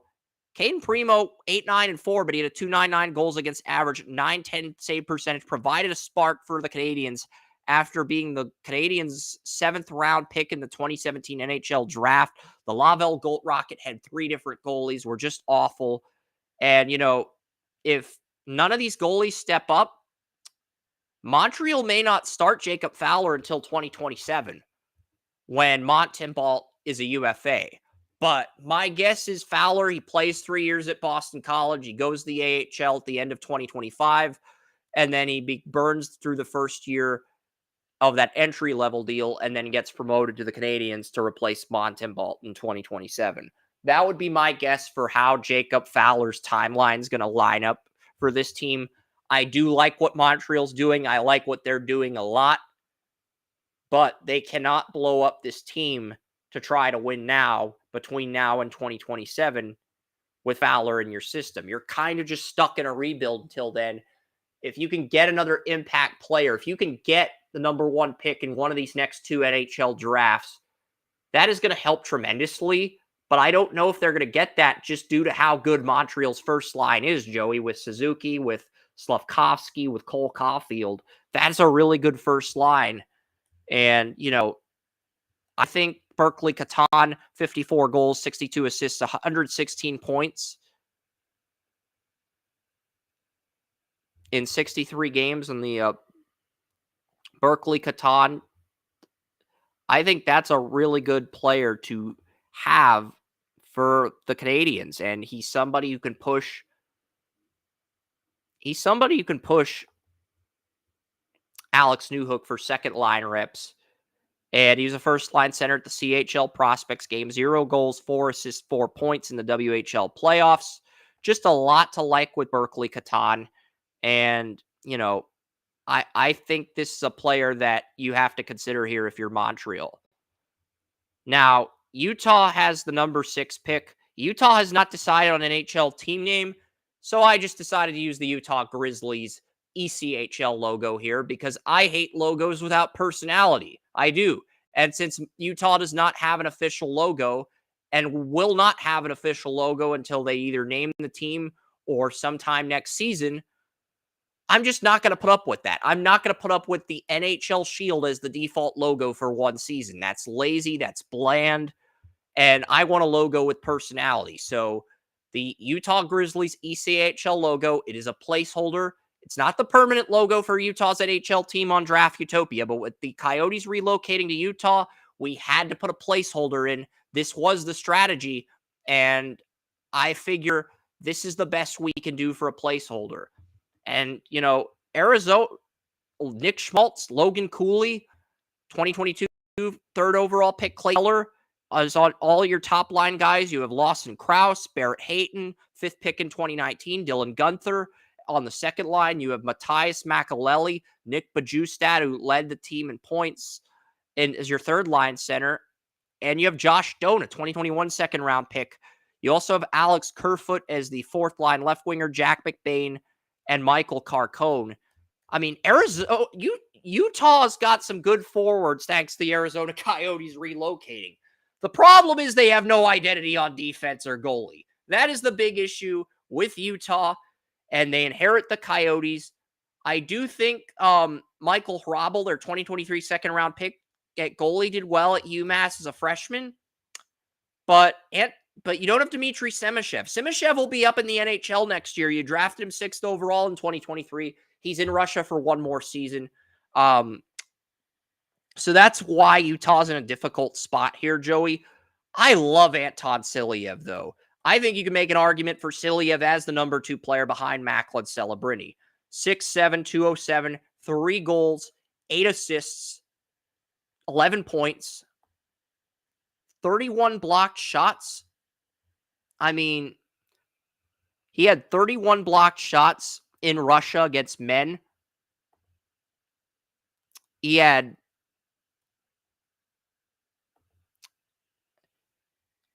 he had 30 hits and was KHL Rookie of the Week twice early in the 2023-2024 KHL season. Also a first-line player, which is a big thing with me. And, I'm just looking at where you have Anton Silyev. And, Silyev's a player that I could see being a big-time impact player. I mean, I think I had him at number 2 when we did our midseason mock in February. And there's a reason I'm so high on the guy. The guy I see is Zdeno Chara, the Boston Bruins. That's my player comp for Silyev. And his head coach, Igor Liryanov, a former 3-time Stanley Cup champion on the Red Wings, loves Silyev so much that he believes Silyev's ceiling is higher than Victor Hedman, the defenseman on the Tampa Bay Lightning. That is really high praise. So if Igor Liryanov believes Silyev is better than Victor Hedman, he should be number 2. But because he's going to be in Russia for 2 more years, just like with Michkov last year, he's going to fall to number 6, unfortunately. His floor is a number 4 defenseman on the second line. His ceiling's a number 1 defenseman on a top line. I think Silyev, not Lashunov, is the best defenseman in this draft, Joey. But because of his contract in Russia, he's probably going to fall to 6. But, what are your thoughts on that comparison, that statement by his head coach, Larionov, who believes Silyev, the Russian defenseman, is better than Victor Hedman? That's really bold to say.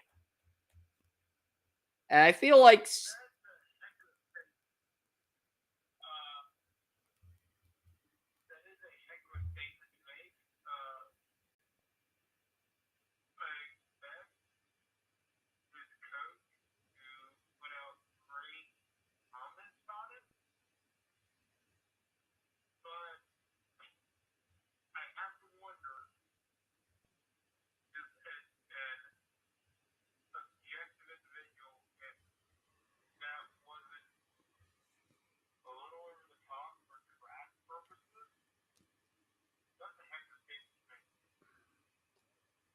I do believe he's in it. I do believe you could bring him up to the NHL right now as an 18-year-old and he'd have success. But the problem is he's got a contract with Russia for 2 more seasons.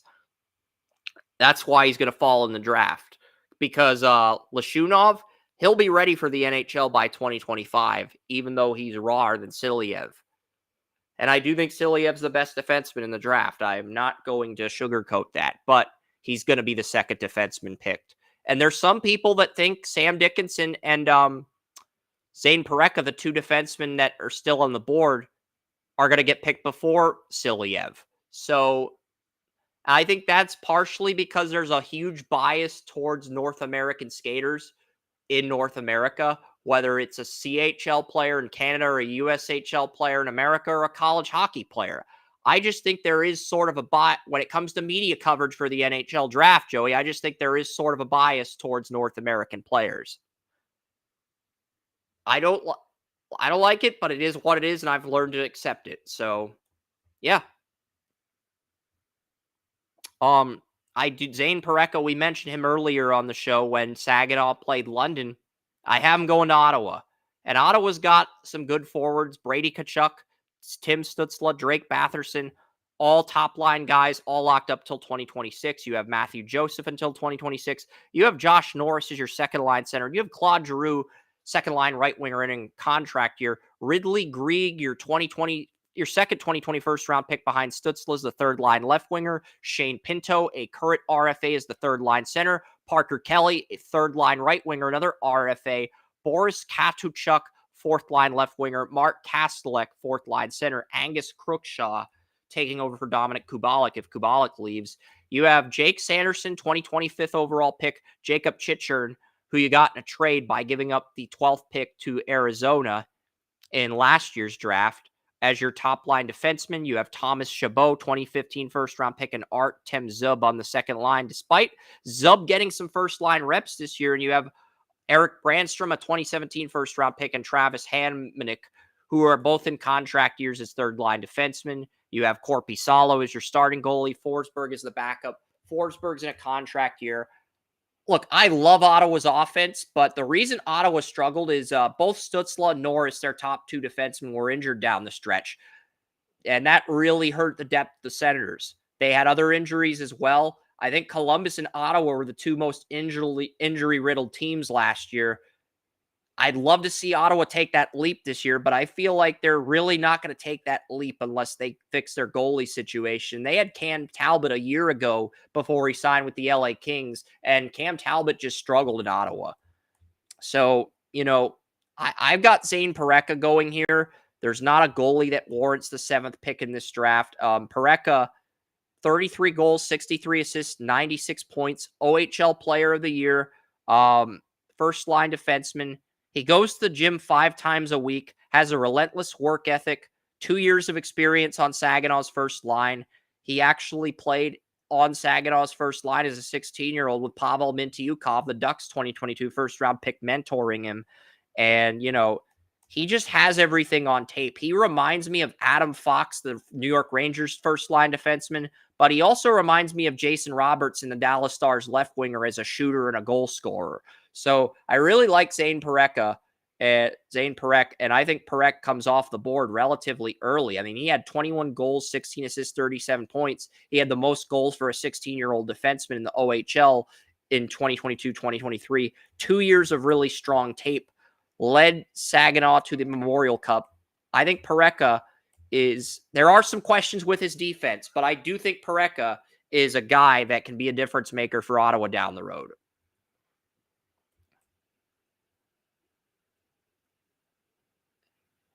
You wanted to say something on Pareca, Joey? It sounded like you wanted to say something on him before I got to number 8.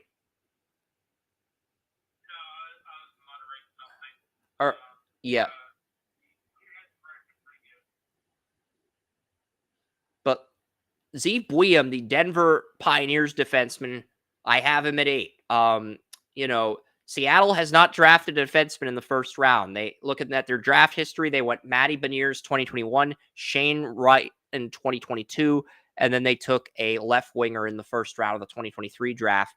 You have Burakovsky, you have Matty Beniers, who's an RFA, and Seattle's probably only going to offer up to $5 million. Beniers might warrant more than $5 million a year, but here's the thing. Beniers, he had a really good 2022-2023 season where he won Rookie of the Year after playing in over 10 games in 2021-2022 following signing with Seattle after his sophomore year at Michigan. I do like Beniers. Don't get me wrong, but at the same time, I said Beniers, he has the floor of a second or third line center, not a first line center. I thought Shane Wright had a much higher ceiling than Beniers, but Beniers took that first line center job when he won Rookie of the Year last year. I'm not saying don't pay him, but Beniers looked like the prospect I thought he was going to be this year, and he looked like a player who exceeded my expectations last year. So if Beniers wants $7-8 million over 4 or 5 years, give him a 2-year bridge deal at $5 million, and if he earns more money, you can pay him $7 or $8 million when he's an RFA in 2026. I just don't think Beniers is worth that right now. I don't think Beniers is worth $7 or $8 million a year right now in 2024. I don't. And you only have $23 million in cap space. So if you pay your first line center, you give him like an 8-year deal worth $8 or $9 million, you're burning a chunk of that $23 million in cap space away. So that's what I'm going to say on that. So Burakovsky, Beniers, and Eberle, it's a good first line. Not a great first line, but it's a good first line for the Kraken. Jaden Schwartz, Jared McCann from the Penguins, and Eli Tolvanen. Decent second line. Tolvanen's going to command around $4 million as a second line right winger. Ty Carty is the third line left winger. Yanni Gord and Oliver Bjorkstrand, former Blue Jacket, are the third line players on Seattle. Kyler Yamamoto takes over for Tomas Tatar. You have Shane Wright taking over for Pierre-Edouard Bellemare, and Brandon Tanev's your fourth line right winger. So Seattle's got a lot of stability at forward. Now, defense, Vince Jun, Adam Larson, they enter contract years. Will Borgen enters a contract year, just like Larson and Oleksiak, a 2026. And Oleksiak, your number 4 defenseman, a 2026 free agent. You also have Brian Dumoulin in a contract year, and Riker Evans, your second and third line defenseman. So Seattle has 4 of their 6 defensemen entering contract years. You have Philip Grubauer at goalie, and Joey Decord is the backup. Grubauer's under contract till 2027. Decord's under contract till 2025. And Seattle currently has 3 defensive prospects in their system. They've got Ty Nelson, first pick in the 2020 OHL draft. They took him in the 3rd round of the 2022 NHL draft. You got Lucas Dragicevic, one of Seattle's 3 2023 second-round picks. And you got Caden Price, a 2023 third-round pick, who went 7 for 7 on penalty killing. The crazy thing is I had first-round grades in all 3 of those defensemen. Are we going to see some of those guys get promoted with the albatross of expiring contracts that Seattle has next year, Joey? Because they do have an albatross of expiring contracts. And I mean albatross in the most literal sense possible, because 4 of Seattle's top 6 defensemen are UFAs in 2025. So you are going to need to draft a defenseman here. If you do not want to promote some of those second, third round picks to the NHL right now, you're just going to have to pick a defenseman. You just are. You really don't have a choice. Your hands are tied in that respect. So I'm just looking at this thing and I'm saying, all right, you got players in your system. I think the Kraken take a defenseman at 8. Every Western Conference semifinalist had a first-round defenseman. Dallas had Miro Heiskanen. Colorado had Cale Makar. Vancouver had Quinn Hughes, and Edmonton had Evan Bouchard. So every team had a first-round defenseman. And if you want to take this thing further, I think the only team that didn't have a number 1 defenseman this year among the wild card teams was Nashville with Roman Josi. They had Fabro, a 2016 first-round pick, but he's the number 2 defenseman. Vegas's number 1 defenseman, Alex Pietrangelo, drafted 4th by the Blues in 2008. Drew Doughty drafted 2nd by the Kings in 2008. I'm looking. Winnipeg and Nashville were the 2 teams that did not have a first-line defenseman drafted in the first round of the NHL draft. So those are the 2 teams. So 6 of the 8 Western Conference teams had a number 1 defenseman drafted in the first round of the NHL draft. And you look at the East, Adam Fox was drafted by Calgary. He didn't want to play there or Carolina. He signs with the Rangers. He signs his rookie deal with the New York Rangers. I'm not counting Adam Fox because he's an outlier to the system. Yeah, he spent his entire career with the Rangers, but I'm not counting him as a guy who spent his entire career with the Rangers because he wasn't drafted by the Rangers. Looking at some of the other teams left in the playoffs, you basically Charlie McAvoy with Boston, Victor Hedman with Tampa, Morgan Riley with Toronto. Basically, the Atlantic Division's got all the number 1 defensemen, whereas Metropolitan really didn't have that this year. But yeah, the Kraken, I think they draft the number 1 defenseman, Zeev Buium, 11 goals, 39 assists, 50 points, a +33 plus-minus ratio. He beat out his older brother, Shai Buium, a 2021 second-round pick for a first lot for the number 1 defenseman job on Denver.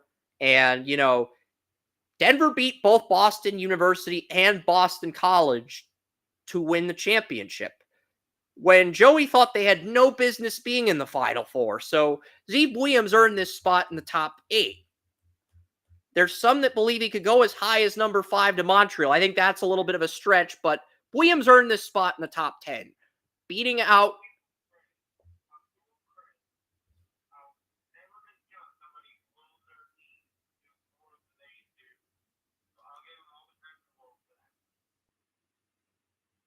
yeah. And that's a really interesting player. And number 9, Calgary Flames. They're going Tej Aginla. This is going to happen. I mean, one player who's built a lot of traction leading up to the draft.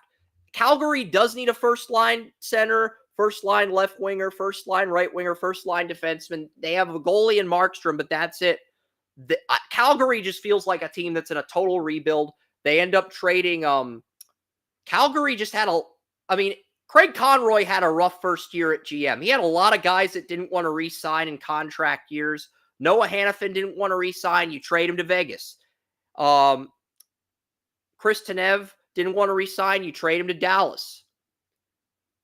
Elias Lindholm didn't want to sign, so you trade him to Vancouver for a 2024 first-round pick. I think you got a 2026 first-round pick from Vegas and a 2024 second-round pick from Dallas. And Calgary's just one of these teams, they don't have any identity. And I think Tej Aginla, the son of Jerome Aginla, goes to Calgary at 9. I mean, Craig Conroy, he already knows Tej. He knows Jerome Aginla personally because he hired Jerome Aginla as a consultant for the Calgary Flames. So I think that's all the proof you need that Tej Aginla is going to Calgary if he slips to 9. And Tej Aginla really didn't do much until this year. He was drafted by the Thunderbirds in the first round of the 2021 WHL Draft. He was traded to the Kelowna Rockets this year. 47 goals, 37 assists, 84 points, plus 17 plus-minus ratio.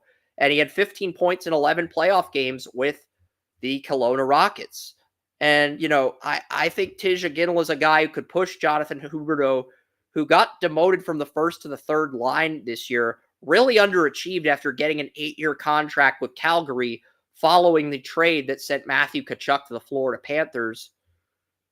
And, I just don't see I don't see Calgary passing on Tej Aginla if he makes it to number 9, Joey. You have Conroy, who knows Tej personally because he knows Jerome Aginla personally because Jerome Aginla is a consultant with the Calgary Flames. Tej Aginla is just a player that screams Calgary Flames 9th overall if he gets there to number 9. So, and he did really well at the IIHF World Tournament too.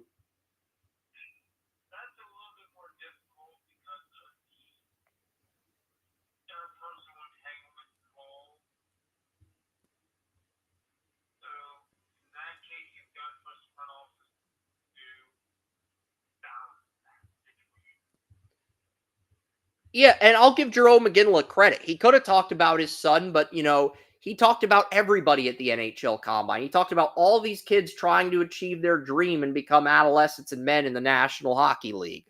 So I'll give Aginla credit for that because he could have used that moment to boost his son's draft odds, but he kept his emotions out of it and he focused on the bigger picture. So I'll give Aginla credit for that when credit is due.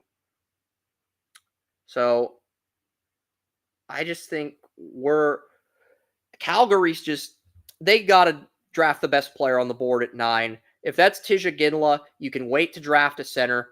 And I think Tej Aginla is the pick here at 9. The Devils get Sam Dickinson to round out the top 10.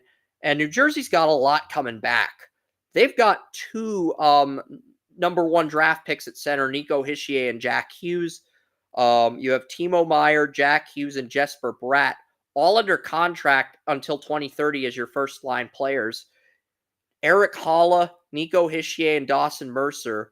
Hischier is going to be in a contract year in 2026. Andrej Palat, Curtis Lazar, and in a contract year, and Alexander Holtz, the 7th pick in the 2020 NHL Draft, are your third-line players. Dawson Mercer was one of 3 first-round picks by the New Jersey Devils in the 2020 NHL Draft. They traded the other first-round pick to San Jose in the Timo Meier trade. And you have Nolan Foote, 4th-line left winger, Shane Bowers, 4th-line center, Michael McLeod. And with Nathan Bass, with Michael McLeod set to become a free agent. You have Bowers taking over, and you have Nate Bastian. And the reason the Devils struggled defensively this year, Joey, is Dougie Hamilton, their number one defenseman, missed a lot of time with injuries. But you're finally going to have Luke Hughes, your 2021 fourth overall pick in the first round, and Dougie Hamilton playing on that top line together next year. And Simon Nemec was New Jersey's best defenseman. I loved Simon Nemec in the 2022 NHL draft. He was my favorite defenseman. Joey and I were debating on Nemec versus Jiricek in that draft. Simon Nemec had the best plus-minus rating of any defenseman on the Devils as a rookie. He also led the team in blocked shots. So, I mean, I think he had 110 blocked shots as a rookie. So, I think Simon Nemec really going to break out for New Jersey next year if Hamilton is healthy. And you have John Marino playing next to Nemec, who played on the first line when Hamilton was injured. And then you're going to have Kevin Ball and Joe Gesiegenhalter as the third line defenseman. Now, you got Jake Allen from the Montreal Canadiens at the trade deadline. You also have Akira Schmid and Nico Dawes as RFAs at goalie. One of those two goalies is going to want a one-way contract, with the other goalie having to take an AHL deal. You also have to mentor Tyler Brennan, who struggled transitioning from the WHL to the AHL, so he got demoted to the ECHL, and he struggled in the ECHL too. And Tyler Brennan was my favorite goalie in the 2022 NHL draft, but he struggled in the AHL and the ECHL after finishing his WHL career. That's not a good sign for Brennan. He's got to pull it together next year. He's looking like he might not be ready for the NHL until 2027. But you can see why New Jersey wants to trade the number 10 pick for a goalie, because Jake Allen was the Montreal Canadiens' backup goalie before New Jersey acquired him. Akira Schmid, Nico Dawes, just not a great goalie situation for the Devils right now. But Sam Dickinson played on the first line defense with Oliver Bonk, and, you know, he helped the London Knights record a 4-0 shutout over the Quebec Major Junior Hockey League champions. He helped the London Knights defeat the Moose Jaw Warriors. Just looking at that situation, just looking at, looking at what Calgary has and looking at what New Jersey has, you can see why New Jersey is hell-bent on trading this 10th pick for a goalie, because their goalie situation isn't a great situation. But if they stay at 10, I believe they go Sam Dickinson here. And they basically draft him to be because they have all their defensemen under contract till 2027. I think Siegenthaler's a UFA in 2027. So I think New Jersey would just draft Dickinson, and they would take their time with him to replace. No, they would bring him up to replace John Marino. John Marino is a UFA in 2027. So second line defenseman. So basically they would take their sweet time with Sam Dickinson. And I think that's the best case scenario for Sam Dickinson if he goes to New Jersey. And New Jersey also hired Sheldon Keefe, the former Maple Leafs head coach, to be the new head coach. So Sheldon Keefe, nice addition to replace Lindy Ruff. Lindy Ruff's going back to Buffalo, by the way, who's on the clock at 11. But, New Jersey really just needs that goalie to turn things around. I don't know if they can get that goalie in a trade, because every team that has a goalie in their 20s who's good is going to try to secure those goalies to 5, 6, 7, 8-year contracts. So it's really hard to get a goalie who's in their 20s to come to you in a trade. That's the thing. The other thing you can do is you can trade the pick for an AHL prospect, but that's risky. It's very risky. I would not do that. I would not advise New Jersey to do that. I've got the Buffalo Sabres taking Consta Hellenis at 11. John Jason Petreka is the 2020 second-round pick, took the first-line left-winger job. Tage Thompson, Alex Tucker on that top line. Zach Benson. Zach Benson was a top 5 player on my board last year. He fell to 13 because he was 5'9", but he checked off every box and had blue-chip tape. Zach Benson comes up to the Sabres as an 18-year-old, and he wins the second-line left-winger job by the end of the year. He might even challenge John Jason Peterka for that first-line left-winger job next year. But man, all these NHL teams have to be kicking themselves for missing out on Zach Benson, because that was I love Benson. I would not shut up about Benson last year. And he fell to 13 because he's 5'9". And not only did he make the NHL roster despite his height, he actually had a significant impact with the Sabres. Outside of the top 3 picks, he had the biggest impact of anyone in the 2023 draft in the NHL. So that should say a lot about Benson. And you've got Cousins, Jack Quinn, Jeff Skinner, potential buyout rumors, with rumors about the Sabres trading 11, rumors about, because Jeff Skinner entered the year as the first line left winger on Buffalo, but both John Jason Petricka, a 2020 second round pick, and Zach Benson, an 18-year-old that you drafted 13th overall, were able to supplant Jeff Skinner at left winger, causing Skinner to get demoted from the first line to the third line. I think that's the big reason why there's these rumors about a Jeff Skinner buyout, Joey, because it's not that Jeff Skinner sucks. It's that you're the first line left winger, and it's like you let a second round pick and an 18-year-old jump you on the roster. And I can see from the thought process of Kevin Adams, the Buffalo Sabres GM, how that's unacceptable. I can see the thought process there, Joey, because you're paying Jeff Skinner $9 million a year to be your first line left winger, and he's under contract for 3 more years on an 8-year deal, and 2 guys that are making $925,000 a year took his job. Not 1, 2 guys that are making $925,000 a year that are going to be RFAs when Skinner's a UFA. They're going to want that big money by that point. I could see how Skinner's a liability in that respect. But I don't think, is this a no move clause, or is this, no movement clause. So no movement clause means you cannot trade or waive Jeff Skinner. So Skinner would have to waive that no movement clause. And I'm not sure who wants to pay $9 million a year for Jeff Skinner's contract. That's the other dilemma the Sabres have with Jeff Skinner. Because this is a 32-year-old winger, still a very good winger, but 2 young guys took his job as the line 1 to left winger. 2 guys. And it's like, he had 24 goals, 22 assists, 46 points in 74 games, and you're paying him $9 million a year. I'm sorry, that type of production does not warrant $9 million a year. So 46 points in 74 games after having 82 points last year and breaking out. He regressed significantly with 46 points. His ice time also went down from 17 minutes, 23 seconds to 15 minutes, 59 seconds.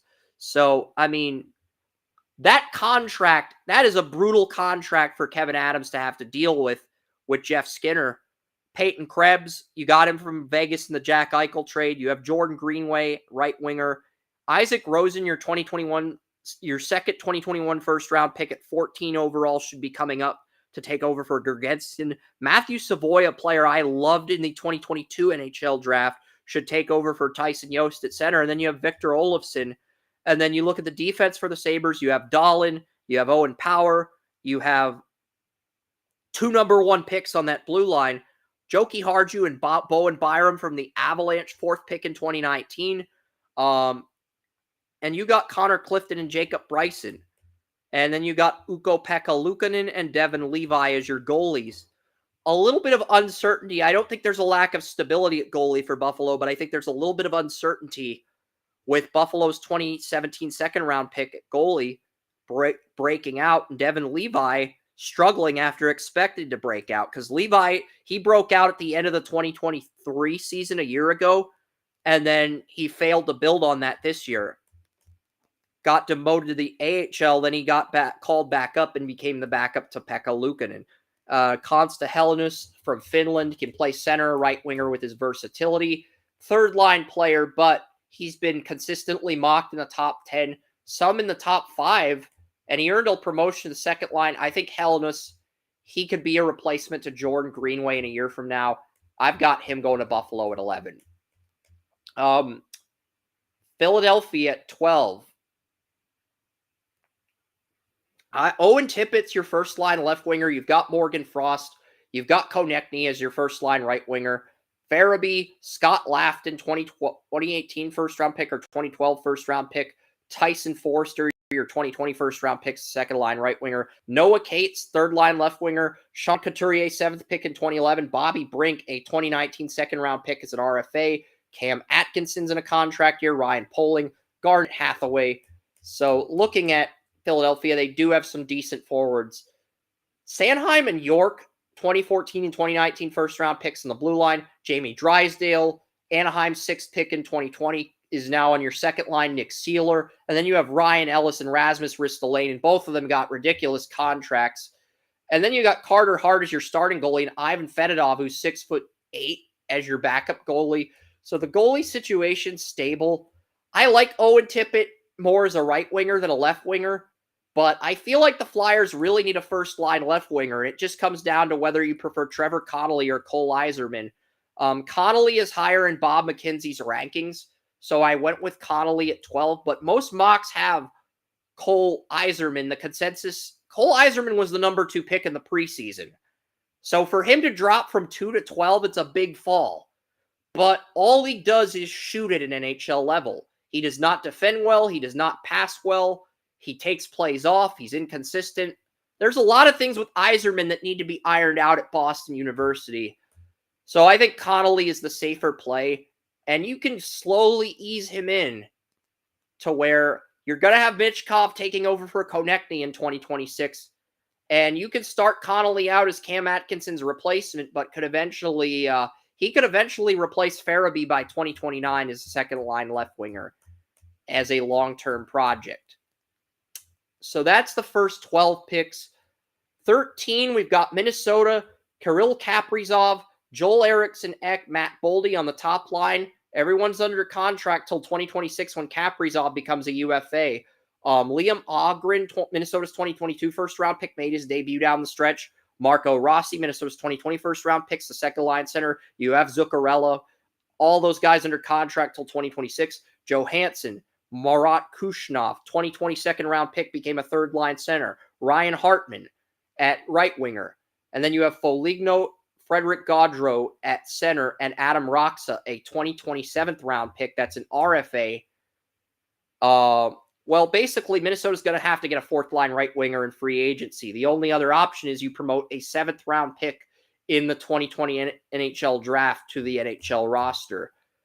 But every one of those fourth-line forwards is locked up till 2028 if you choose to promote Roxa. But you have Jared Spurgeon returning as team captain from a season-ending injury. Brock Faber challenged Bedard for Rookie of the Year. He's going to be playing with Spurgeon next year. Middleton's in a contract year. You're going to have Jonas Brodin, a 2011 first-round pick on that second line, and Zach Bogosian and John Merrill are your third-line defensemen with Merrill in a contract year. You have Marc-Andre Fleury and Philip Gustafsson. Jesper Wallsted's going to get one more year to develop. Marc-Andre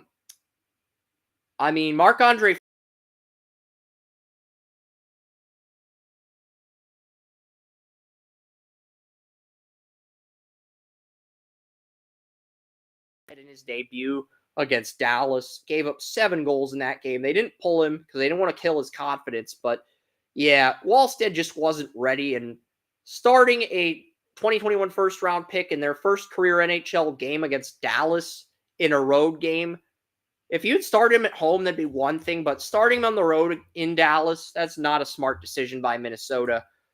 And his confidence broke after that. Like, he wasn't as confident in the AHL after that. I don't know if that means he's going to be a bust. It's too early to say, but you can't give up on him either. He's a 2021 first-round pick. It's still too early to say whether it's a bust or not, but I went Carter Yakimchuk for Minnesota here. 19 goals, 28 assists, 47 points. My friend Derek Lee believes he could be in the NHL. He could be a third-line defenseman in 2025, a second-line defenseman in 2026, or a first-line defenseman in 2027 when Spurgeon's contract's up. It just depends on what approach you want to take with your first-round pick with Carter Yakimchuk, because he has the offensive talent you covet. But he needs to develop his defense and skating for 2 more years, refine those areas of his game. That was the big issue with Cale Makar when he went 4th overall, despite having over 100 points in the BCHL. But, Makar fixed everything at UMass, and he looks like a better value pick at 4 than Miro Heiskanen does for Dallas at number 3. And Miro and Otter have been fantastic. I'm not taking anything away from them.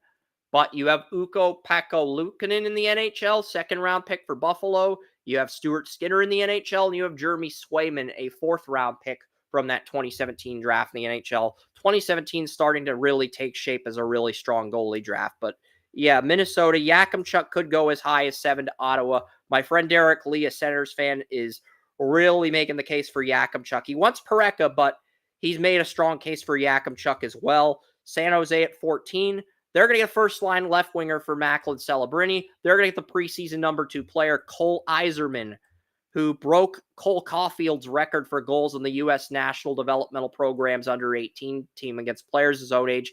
Cole Iserman's going to go to Boston University, and he will join a team that drafts him in 2026, or in 2025 or 2026, depending on how much Cole Iserman cleans up in his game. But that's really the top 14. And, I'll get straight to the point here. Iserman, he is good, but he's also extremely raw. So you have to be careful when hedging your bets with him. But I do think he is a player you can bring up to pair with Macklin Celebrini if you fail to get one of those top 3 picks in 2025. But yeah, Cole Iserman to 14. I've got the Red Wings taking Liam Greentree here. Not much has changed, but Liam Greentree, Detroit's losing their 2nd, 3rd, and 4th line right wingers. I had to give the Red Wings a right winger. Be paying a chunk of your salary to Lucas Raymond, a RFA at first line right winger, and Moritz Seider, who's also an RFA. Each of those guys is going to make $6 million, Joey. So, you're going to have to pay those guys. You do have Petrie in a contract year at 2nd line defense as your number 2 defense. You have Ben Chariot's your number 2 defenseman. Petrie's in a contract year. Simon Edvinsson, Detroit's 2021 first-round pick, 6th overall, number 4 defenseman. And then Oli Mata and Emil Viro, Detroit's 2020 third-round pick, are the 2 third-line defensemen. You have Alex Lyon and Ville Husso developing. And I think Sebastian Casa will probably get called up in 2025, 2026 when both Lyon and Husso are UFAs. He did good. He did good on after getting demoted from the AHL to the ECHL a year ago. He stayed in the AHL this year. He did good in the AHL. I got to see one more year of consistency from Casa in the AHL. But I do think after that, he does get promoted to the NHL. I am looking at 2025 as a year where we're going to see a lot of goalie changes on a lot of NHL teams. Liam Greentree, 36 goals, 54 assists, 90 points. The playmaking, the shot, the vision is there. 13th player with first-line potential. And he can be eased into Detroit's top 6. And then the Blues, they get Emil Hemming.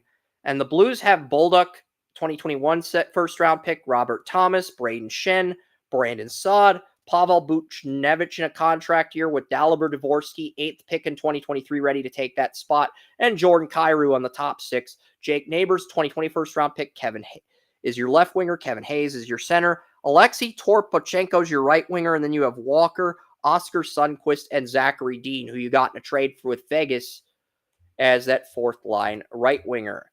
And you've got Justin Falk, and that was in the trade that sent the left winger from the Blues to Vegas, but I'll get to Vegas in the second. Justin Falk and Kruger, the first-line defenseman. Leddy and Parayko. Perudovic and Tucker, the third-line defenseman. Binnington's your goalie. Hoffer's your backup. But, Emil Hemming, 16 points on the under-20 TPS team in 22-23. 11 points in 40 games with the TPS men's team in Liga in Finland against men. And, he has the speed, the burst. I feel like he checks off a lot of boxes, but he's a guy you can develop for the long term if you're the Blues here. So I want Emil Hemming at 16. But Emil Hemming and Jimmy Snuggerud, the 2022 first-round pick, are both going to be competing for the roster spots by 2026. I'm guessing Snuggerud replaces Sod since he's versatile enough to play all three forward spots, and Hemming starts out on the fourth line replacing Dean, with Dean replacing Hayes as the third line center. And with all that offensive stability in play, you can find successors for older defensemen with your remaining draft picks if you're the Blues. So that's the top 16, Joey. Anything you want to add before we get to 17 through 32? After I get through the first round, the write-ups become a lot quicker for most of these teams. They do. And it just boom, boom, boom, it goes by a lot quicker. I'm going to get to 17 then. All right. Cap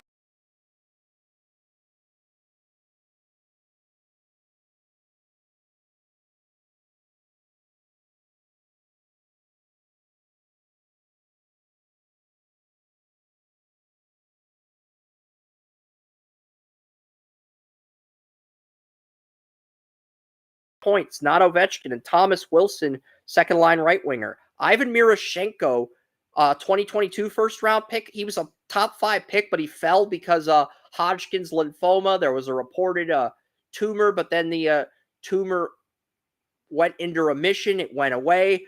He's done really well in Hershey this year. There's talk that Ivan Miroshchenko is going to be in the NHL, replacing Max Pacioretty, Nicholas Backstrom. Older guy would be taking Miroshchenko under his wing, but he would also be taking Ryan Leonard, the 8th pick in the 2023 draft. He would also be taking Ryan Leonard, who went, and yeah, Dalibor Dvorsky went 10th overall. He did not go 8th overall. He went 10th overall. So I'll edit that on the Blues page. But yeah, looking at that, you know,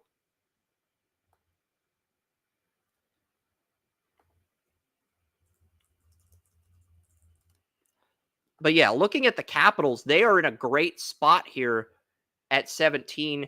They have a lot of they do need some fourth line bodies. They do. But with Miroshchenko and Leonard making the jump to the NHL this early with a veteran center like Backstrom, they're going to have a lot more forward depth than they did last year. But outside of John Carlson and Martin Feverhavy, who led the Capitals in points during the playoffs, they don't have anyone else in the defense that's any good. They don't have any good fourth line forwards. They don't have any good second line defensemen or any good third line defensemen. That is extremely problematic for the Capitals. Then that, Joey, is a big reason why the Capitals are projected to have the 7th worst record in the NHL, according to Vegas odds. Spoiler alert, I will get into the Vegas odds at the end of this thing if we have time before 3, but, you know, that's a big reason why the Capitals are projected to have the 7th worst record with all the holes I mentioned. Fourth line, second line defense, third line defense. You just got to take a second line defenseman. I trust Andrew Cristall, your 2023 second round pick that I had graded 11th overall on my board last year to become the fourth line left winger. I think you got to draft a defenseman. Adam Jiricek, the younger brother of David Jiricek, who Columbus took 6th overalls on the board. I have Jiricek coming to Washington at 17. And, you know, 7th player, that can't be right. He's the 7th player with first line potential. That cannot be correct. I know there's other players that have first line potential. I don't remember 13, 14. So yeah, this is probably either 15 or yeah, I would say he's the 14th player then if that's the case. I don't know why that says 7, but I'm just going to type round 1.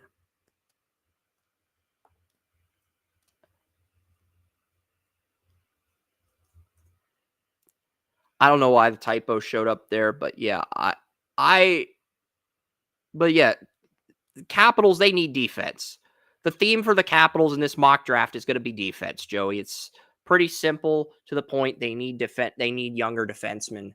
And, you know, I think this is a player that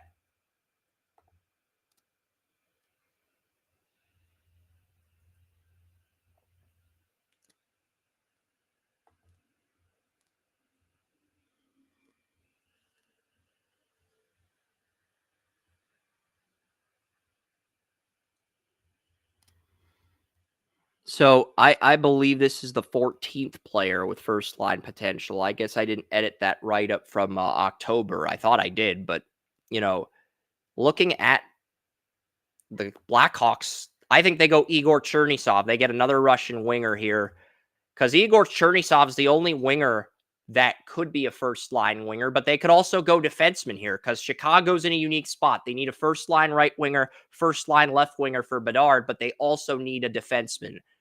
Look, I like Seth Jones, but Seth Jones has had 2 bad years in a row. And you gave him an 8-year contract that pays him $9.5 million a year.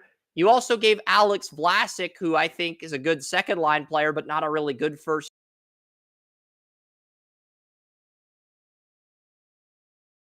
in a year. He's your 2019 second round pick.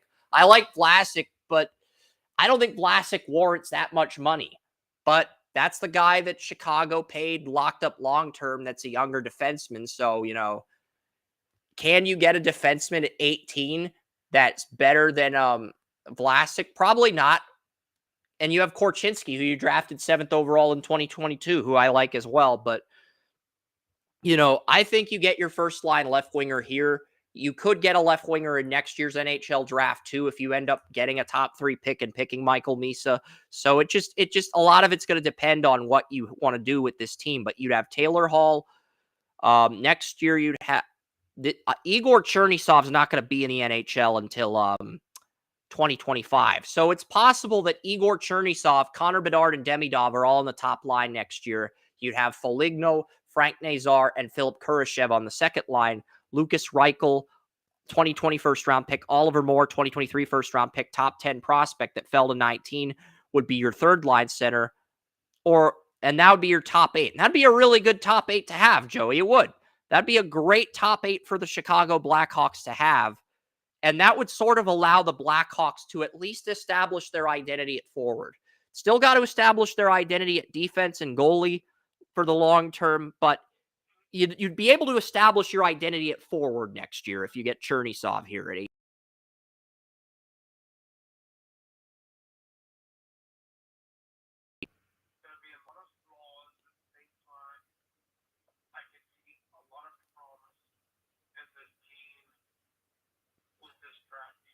I don't see the Blackhawks making the playoffs until 2026, 2027, because if you draft a defenseman in the second round, that's probably how long it's going to take for them to develop. And you also have 2 first-round picks, 2 defensemen in the first round of the 2021 and 22 NHL drafts that are still developing. And those guys won't be ready for the NHL till 2026. And 2026 is also when your starting goalie, Peter Mrazek's contract is up.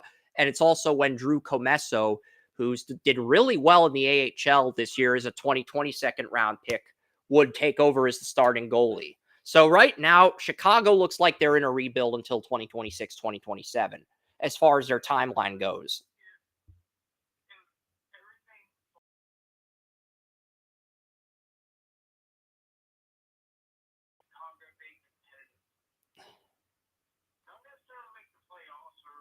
I agree. I think we're going to start to see them be competitive by 20. I think we're going to start to see them climb out of the bottom 3 of the division by 2025, but not make the playoffs. Maybe they finish 6th in the division, climb out of the bottom 2 in 2025, and then in 2026, they're in the conversation with teams like Winnipeg, Nashville, Minnesota, because it does. If Utah and Chicago pull their shit together, the Central Division could be like the AFC North in the NFL. That's how competitive the Central Division could get in the Western Conference. It could be like the Metropolitan Division in the East when you had Crosby and Ovechkin at their peaks, Joey. It could. It could get to that point. It's not there yet. It could get to that point down the road if the Blackhawks and Utah handle their shit. And I'll go on a rant on that when Winnipeg's on the clock in the second round, but Vegas is up at 19. They only have 800,000 to spend. So that means Jonathan Marchessault, who led the team in points as a UFA. If you want to bring back Marchessault, who led the team in points, you're going to have to move some contracts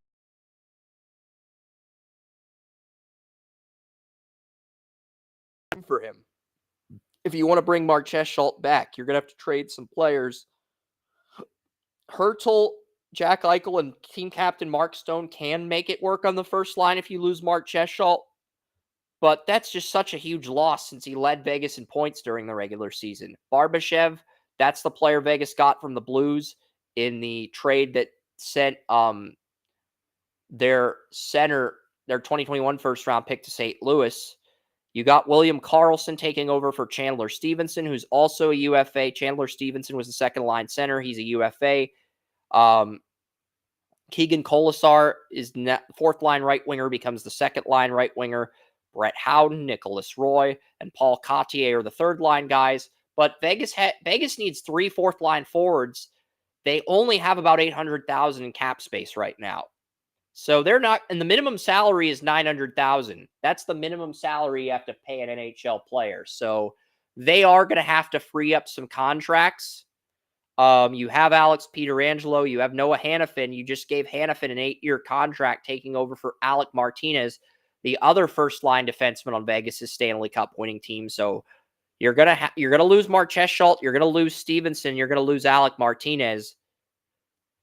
And the only way you can create some cap space, I think, is you probably have to either move Shea Theodore, Braden McNabb, or William Karlsson. You'd have to move one of those contracts and bring back Mark Cheshault if you were that hell-bent on bringing back Mark Cheshault. Vegas is not in a good situation. They do have Logan Thompson and Aiden Hill back at goalie, and you also have Robin Lehner under contract at goalie for 1 more year. Robin Lehner got placed on LTIR for the last 3 years.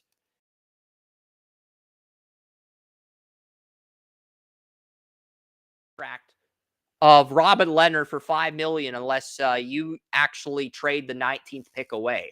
And with Vegas hosting the NHL Draft at the Sphere this year, I think Vegas is too stubborn to trade that pick away.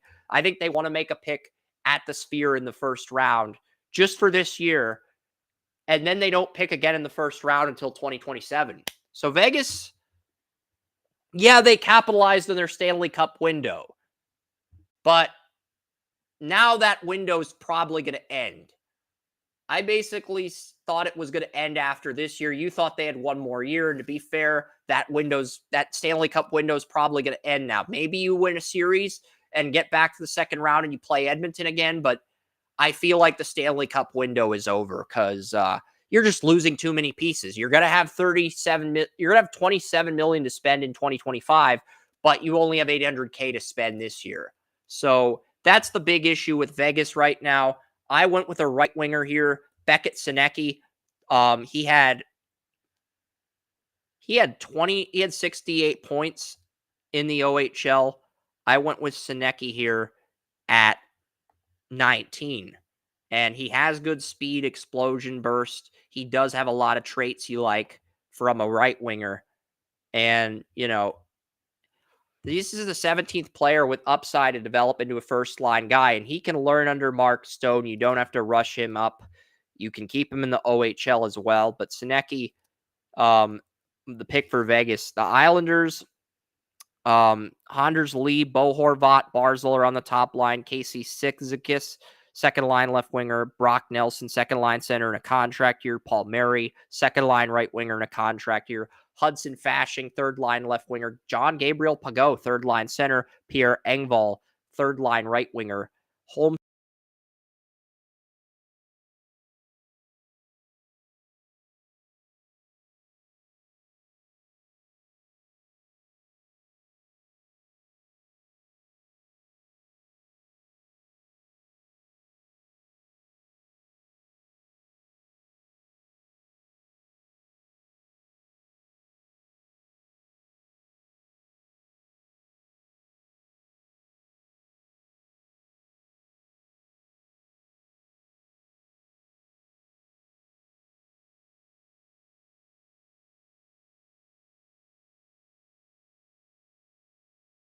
NHL team.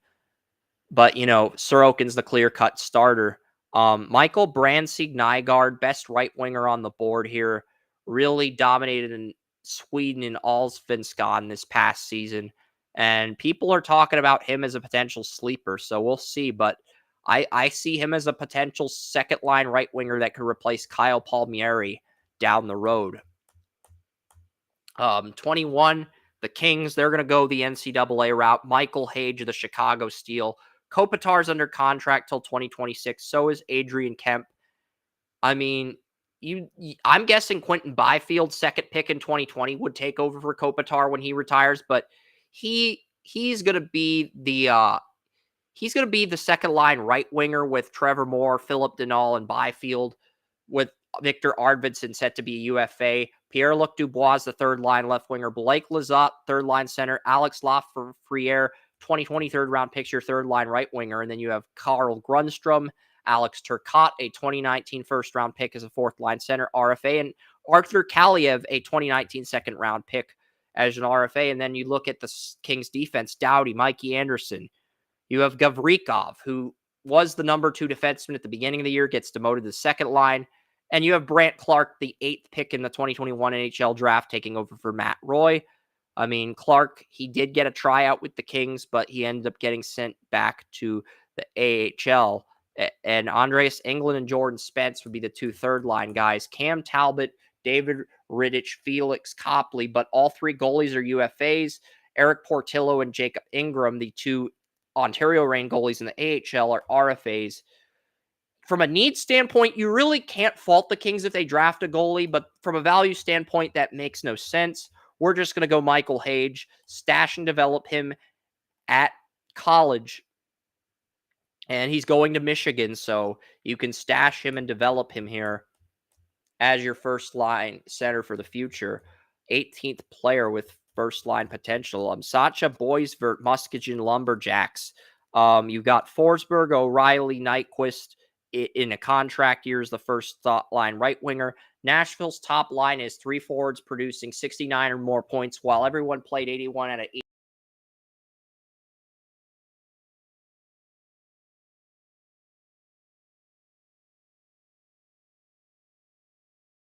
Patient with Duchesne. I think Nashville's probably the 3 seed over the Kings. Or I think they would have finished ahead of Colorado, and we would have had Dallas, Colorado, and Vegas all in the first round. So Colorado and Vegas would have been the 2 wild cards in that scenario.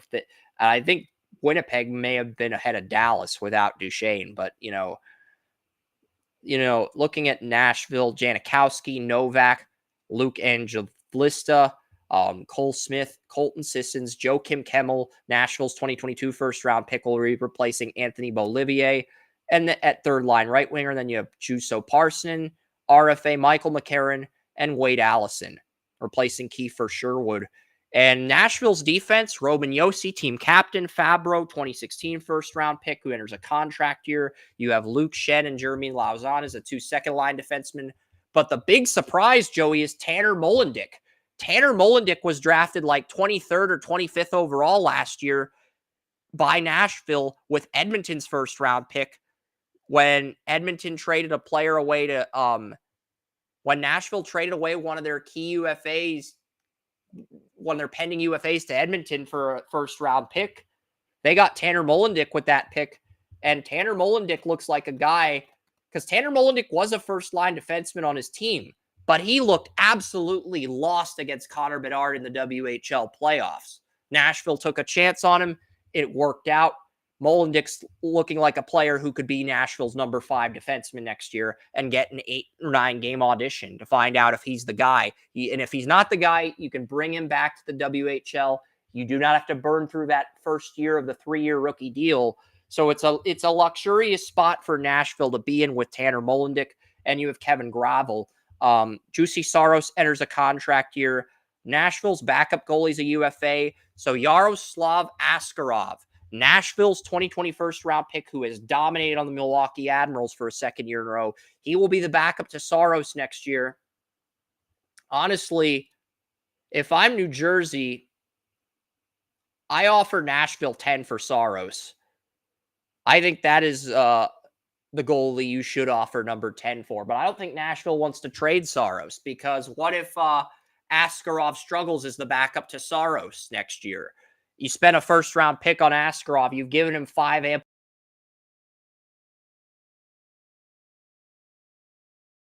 Saros an extension now, but I don't think Nashville wants to give Saros an extension. I think they want to leave this completely to chance. And if Askarov does well as the backup, they move Saros at the deadline if they're out of contention. And if they're in contention, they just roll with Saros and Askarov next year. So honestly, Nashville should extend Saros, but I don't think they will, knowing that they've invested a first-round pick in Askarov. Sasha Boisvert, amazing USHL season. He was described as the best shot blocker and penalty killer in the 2022 USHL draft, and he had 36 goals, 32 assists, 68 points, plus-minus ratio in 61 USHL games, the first-line center. He's going to North Dakota this fall. He will be ready by 2025 at the earliest. But he goes to a situation in Nashville where he can go to North Dakota for 3 years and then take over for Ryan O'Reilly, the first line center on Nashville, when his contract expires in 2027. Toronto Maple Leafs, they get a defenseman. They get Henry Muse here. Toronto, they've got Matthew Nyes taking over for Bertuzzi as the first line left winger. It sounds like Toronto wants to extend Bertuzzi. They would probably have to trade Mitchell Marner, 2015 fourth overall pick, second line right winger, to make that happen. You have Austin Matthews. You have Nylander. Toronto's 2014 first round pick is the right winger on this top line. And you got Nicholas Robertson, the younger brother of Jason Robertson, 2019 second round pick as an RFA. You've got John Tavares as a second line center in a contract year. And you have Marner as a second line right winger if he does not get traded for a King's ransom. But if Bertuzzi gets extended, I think Marner gets traded, Joey. That's the big thing with Toronto right now, because if you're trying to break up that core four of Austin Matthews, Nylander, John Tavares, and Marner, the player you can get the highest return for after giving Nylander and Matthews 8-year contracts with them becoming UFAs heading into 2024 or 2025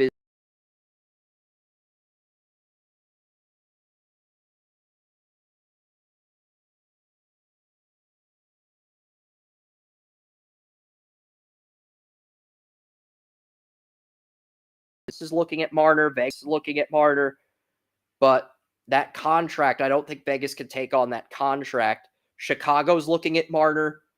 I don't think Dallas is going to give Toronto what they want. Toronto wants either Ottinger or Esselindell and a prospect. I don't think Dallas is willing to budge on that. So I think Toronto's in a situation where they're going to have to figure out how they want to do this and go from there. You have Pontus Holberg, Bobby McCann, Easton Cohen, a 2023 first-round pick who dominated for the London Knights as your third-line right winger, or Calle Jarnkrok if Cohen doesn't get called up. And then Connor Dewar, David Kampf, and Calle Jarnkrok or Noah Gregor would be your fourth-line right winger. You have Morgan Riley, fourth overall in the 2012 NHL Draft. That's your number one defenseman. And Jake McCabe, who's in a contract year, complimenting him. Simon Benoit, Timothy Liljegren, 2017 first-round picker. That's two second-line defensemen. And then Connor Timmins, Colorado's 2017 second-round pick, 32nd overall pick after Cale Makar and Cade Weber, Toronto's 2019 first-round pick as the third-line defenseman. And you got Craig Berube, the Blues head coach of the 2019 Stanley Cup champion St. Louis Blues, is the Maple Leafs' new head coach. I think Berube is an awesome hire for Toronto, and I would not be surprised if they are the team that broke out of the Eastern Conference next year, Joey, with all the guys they have coming back, with next year feeling like the final year of that window before you have to break up this core.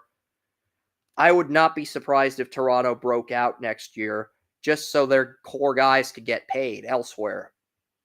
I would not be surprised if that ends up being the situation that transpires. Joseph Woll, team-friendly deal. You have Keith Petruzzelli, 2017 third-round pick, taking over for Ilya Samsonov. Man, that's like 5 or 6 goalies from the 2017 draft I've mentioned now. Ilya Samsonov, Martin Jones, Matt Murray, all set to be UFAs. I think Toronto goes defense. I have Henry Muse to Toronto at 23. Avalanche, 24. They have Landeskog. He's expected to come back from 2 knee injuries next year. Nate McKinnon, Mikko Rantanen as the top line guys. Liikonen, Casey Middlestad, who's an RFA. You got him from Buffalo at the trade deadline. And Valery Nichushkin as your second-line right winger. If he could stay clean off the ice for the next 6 months after getting suspended for another instance.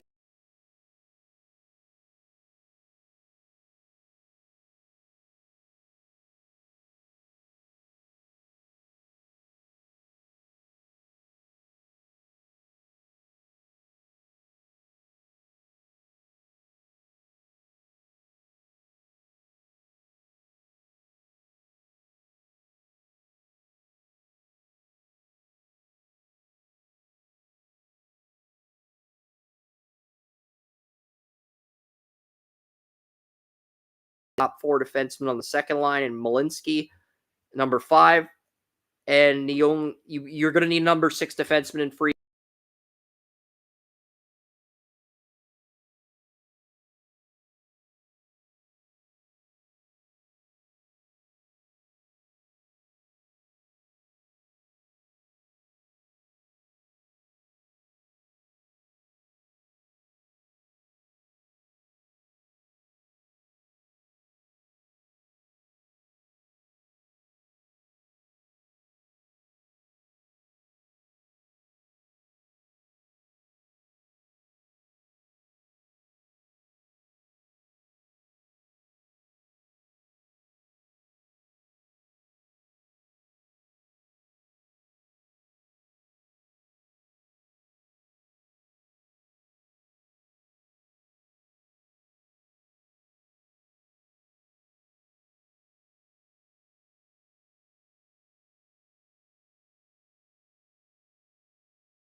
And you also have Nichushkin getting suspended for 6 months.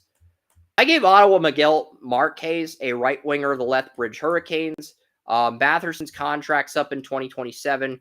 If Ottawa keeps Batherson past that point when Brady Tkachuk enters a contract year, it's possible the player they draft becomes the replacement to Claude Giroux. I did not like Tyler Boucher, 10th pick in 2021. I don't see him being anything more than a bottom 6 guy. So Miguel Marquez, I have him 28 goals, 46 assists, 74 points. Skating's there. He checks off a lot of boxes. I want Marquez to Ottawa at 25. Ottawa owns the Bruins' first-round pick. Montreal, they got this pick in the trade with the Winnipeg Jets. I have them going with a right winger. Matvei Grindin of the Muskegon Lumberjacks, 38 goals, 45 assists, 83 points. He led the Lumberjacks in points over Sacha Hoisvert in the regular season. And with Grindin going to Michigan, you can develop him. He'll probably be up in the NHL in 2026 or 2027. 27, Hurricanes. You have 2 first-line left wingers in Svechnikov and Getzel, who's a UFA. I don't know what's going to happen with Getzel. I feel like Getzel could go back to Pittsburgh. He could also stay in Carolina. It just depends. But right now, if Getzel leaves, Svechnikov, Aho, and Jarvis, who's an RFA, is your top-line guys. Brent Burns and Jacob Slavin are your first-line defensemen. You're probably trading Martin Necas. So I didn't really do a deep dive on Carolina's second line with the uncertainty. But Carolina feels like a team that could regress immensely next year. And the crazy part is the Hurricanes are the favorite to win the Eastern Conference at plus 950. They're tied with Colorado, Dallas at plus 950 for Stanley Cup odds, with Edmonton at number 1 at plus 900, Joey. So, I mean, I for the first time, I actually agree with Vegas on the Stanley Cup odds. I think Edmonton, with all the guys they have back next year, should be the favorites by the slimmest of margins over Dallas and Colorado. I don't agree with Carolina as the Eastern favorite. I think Carolina could very easily miss the playoffs. If all these guys in Columbus, Pittsburgh, et cetera, break out, I could see Carolina on the outside looking in. Aaron Kiviharju, he was once projected to be the challenger to Macklin Celebrity for the number 1 pick. I think Carolina drafts him here hoping to get a future second-line defenseman. Calgary goes Dean Latorno, St. Andrews College. And, this is a guy that he got over 100 points. Dean Latorno, he got over 100 points. He did. So,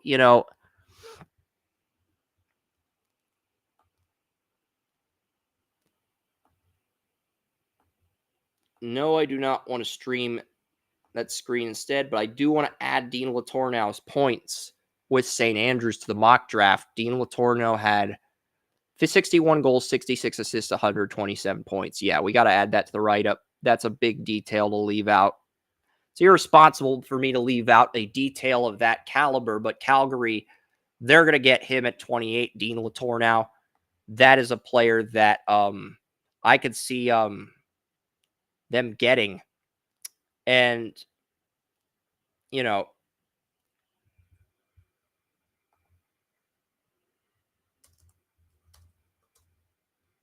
6'7", 207-pound Dean Latorno had 61 goals, 66 assists, and 127 points in 2023-2024.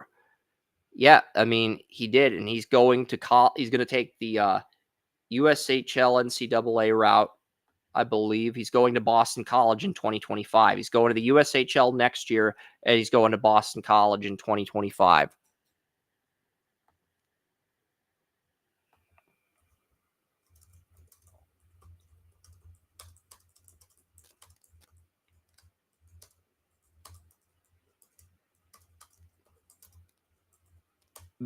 But this is the player Ken LeBlanc wants Vegas to draft at 19. Dean Latorno, 6'7", 207, 61 goals, 66 assists, 127 points this past season with St. Andrews College High School, one of the most prestigious colleges in Canada.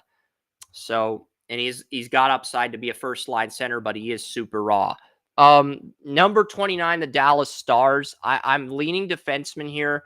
You're still going to have a good core of forwards next year, Dallas. Robertson, Hintz, and Sagan, first line against Edmonton, will be the first line next year with Pavelski retiring. You're going to have Jamie Benn, Wyatt Johnston, and Logan Stankoven as your second line players. You're going to have Mason Marchment, Maverick Bourque. 2021st round pick is going to be the third line center. And Evgeny Dodonov is going to be the third line right winger with Pavelski retiring. You're going to have Radek Fox as a fourth line left winger in a contract year. Your 2014 first round pick. Sam Steele's an RFA at fourth line center. And Ty Delandry, the Dallas Stars 2018 first round pick, is an RFA. So even though you lose Pavelski and Matt Duchene, you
Next year feels like the last year they can win one before they got to start giving their core guys like Robertson, like Wyatt Johnston 8-year deals, because Jamie Benn, Tyler Seguin, Radek Faksa,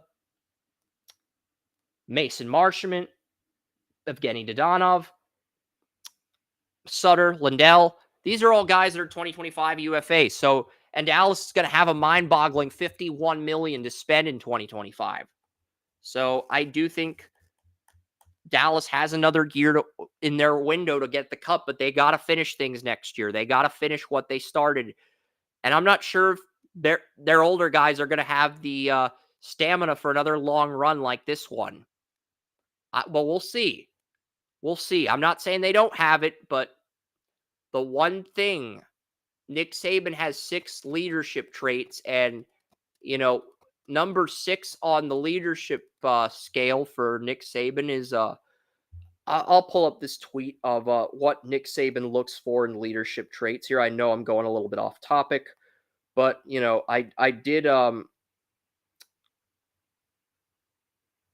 I did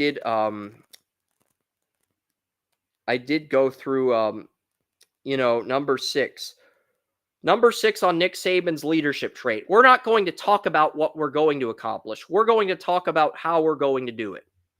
And this is where I feel the Dallas Stars failed, Joey, because they talked about winning the Stanley Cup.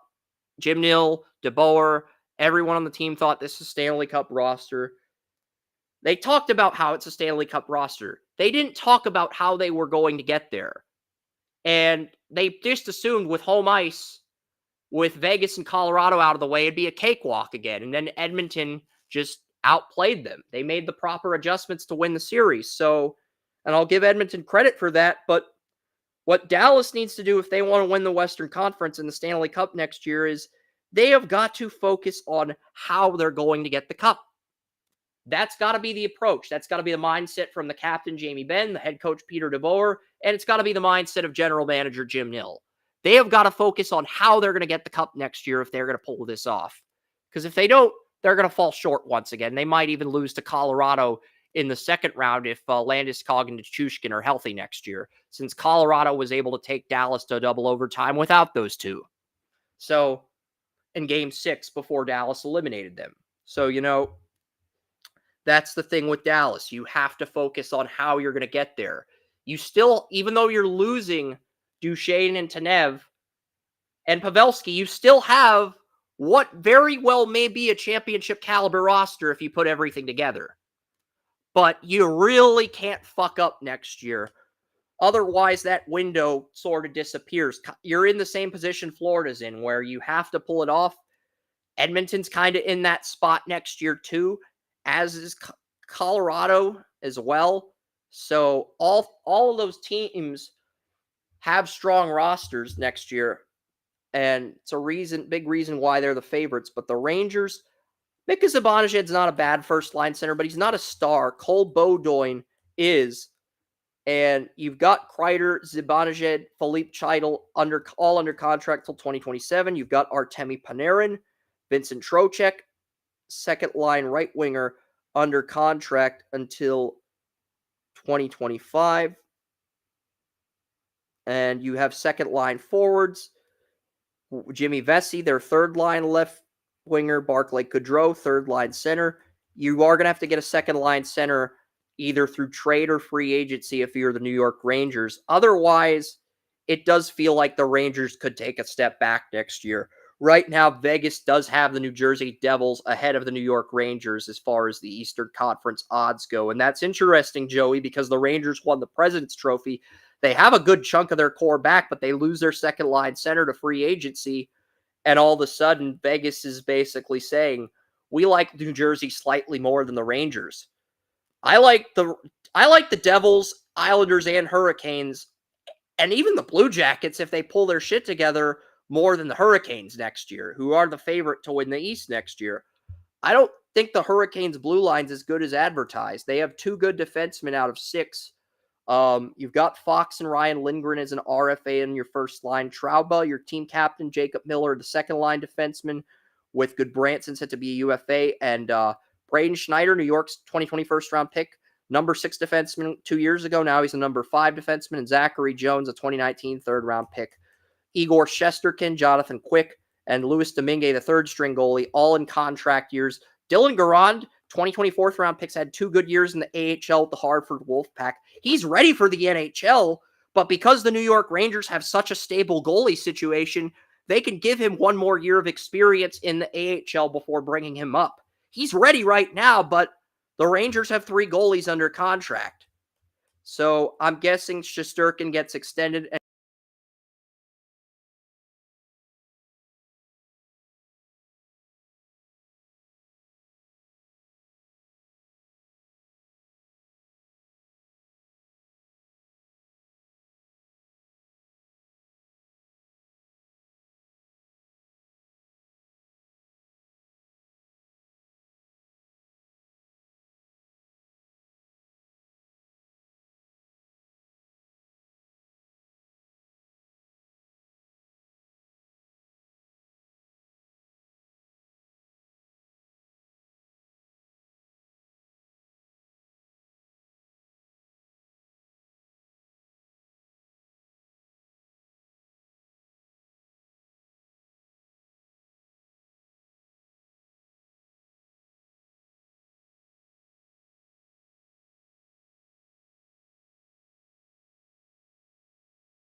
Niederreiter, third line left winger, Adam Lowry, third line center, Mason Appleton, third line right winger, Alex Iafallo, fourth line left winger, Gustafsson, fourth line center, RFA, and Vladislav Namstnikov, fourth line right winger, played with Rick Bowness in Dallas.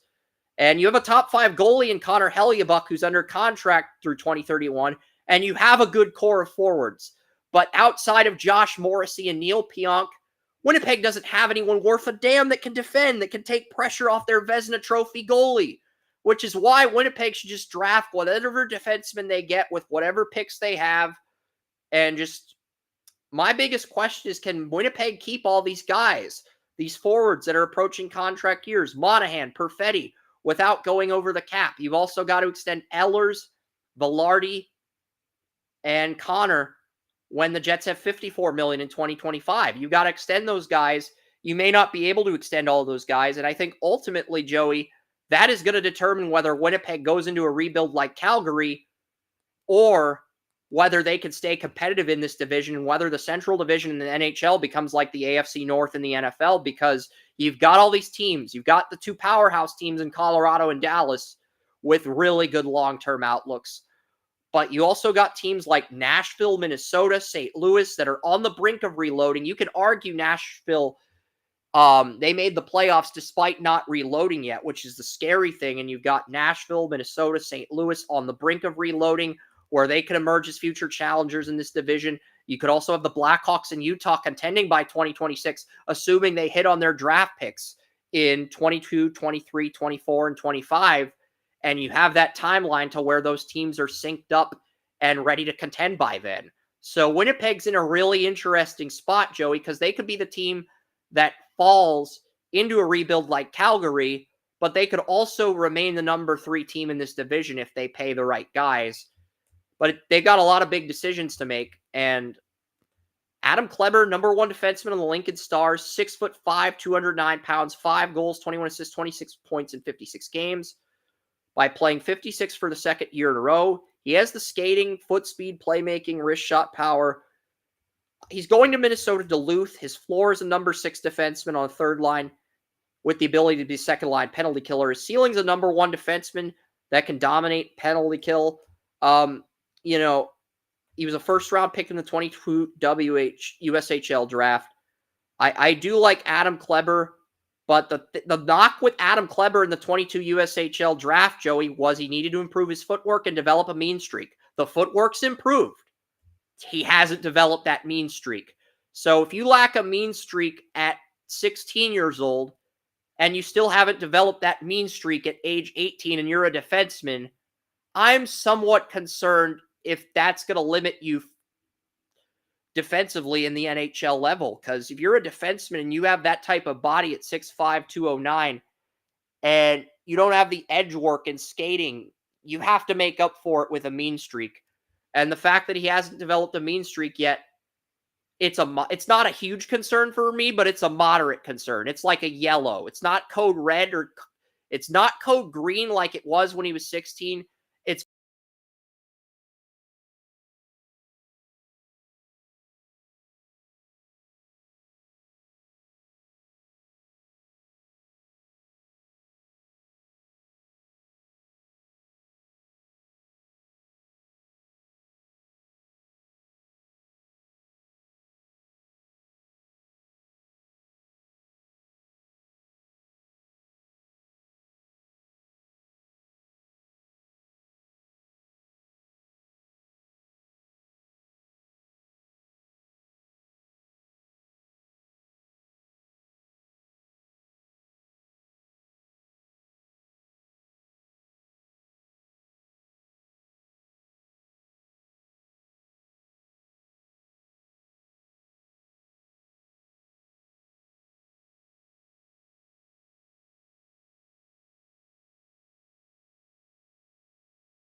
All right, so we've got the but Kenta Isogi. I told you guys that's the pick for the Lightning in the 4th round at left winger, and then the Florida Panthers get Andrzej Becher. I apologize for the technical difficulties. I did not anticipate that happening today. But I do thank the 36 audience members on Restream, 35 on X, 1 on Twitch. And Joey says he's Gandalf, and here you've got the Dogs playing on NHL Network. They're re-airing the Pup. They were re-airing the Pup, the Stanley Pup, with the Dogs. They're running around with the toys, but on the ice, they're re-airing that. But yeah, I'll give you guys the 2025 Stanley Cup odds, and then we are out of here. Okay, got 2 minutes to pull this off.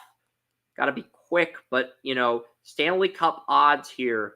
If the Stanley Cup these are the Stanley Cup playoffs based on Vegas odds, Joey. For the Atlantic Division, you have the Florida Panthers plus 1,000 versus the Bruins plus 2,200. The Maple Leafs plus 1,600 would play the Lightning plus 1,800. Metropolitan Division, Hurricanes plus 950 would take on the Ottawa Senators plus 3,300, who edge out the Red Wings and Islanders by plus 800. The Devils plus 1,200 would host the Rangers plus 1,300.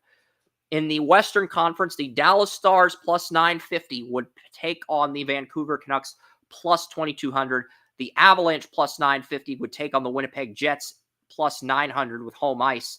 Edmonton plus 900 would take on Nashville, who edged out Minnesota by 100 points on the Vegas odds. And Vegas would host the LA Kings.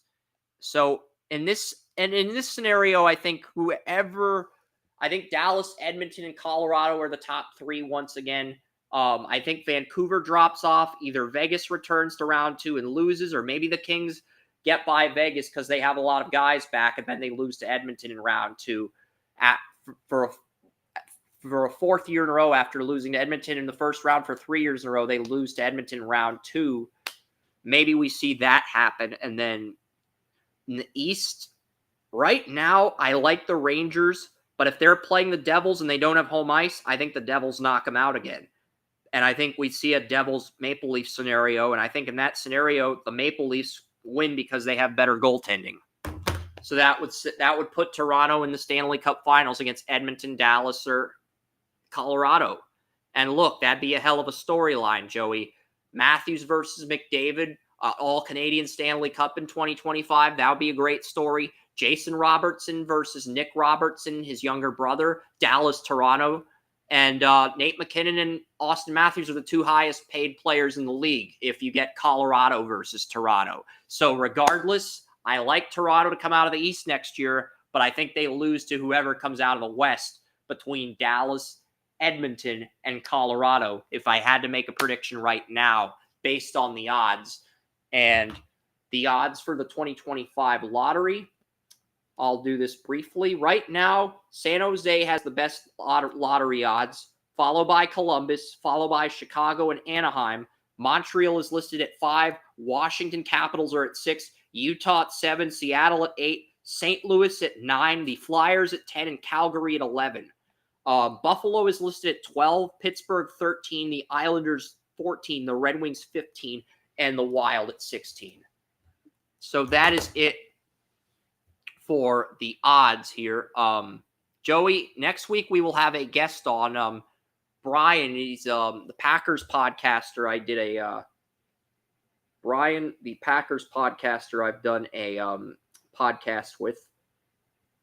Yes, Brian Rago from Cheese Talk Pod, who it's the Packers podcast. He's going to come on the show. We are going to talk football next week. So, and Brian's already requested in advance that we only talk about football. So, for having to put through 5 hours of NHL Festivus, we get a football show and a guest next week. So a football only show as well as a guest. So yeah, Brian Rago, I've been on the Cheese Talk podcast. That's what led to Mary inviting me on the Mac and Cheese podcast, her show, and then she came on our draft stream before day two this year. And that's really what's led to all these Packer fans flocking to me. So that one interview that I did with Brian, and now Brian Rago will come on our stream. I guess I am an honorary cheesehead. But yeah, so yeah, we'll have Brian on next Saturday to talk about the Packers, and we'll talk about some of the other storylines in the NFL. Christian McCaffrey extended, Justin Jefferson extended, Andrew Berry and Kevin Stefanski extended. Andrew Berry is still a blue belt compared to the NHL GMs like Jim Nill, Barry Zito, Ken Holland, Jim Nill. All of those guys have made 2 or more conference finals appearances, and Andrew Berry's made none.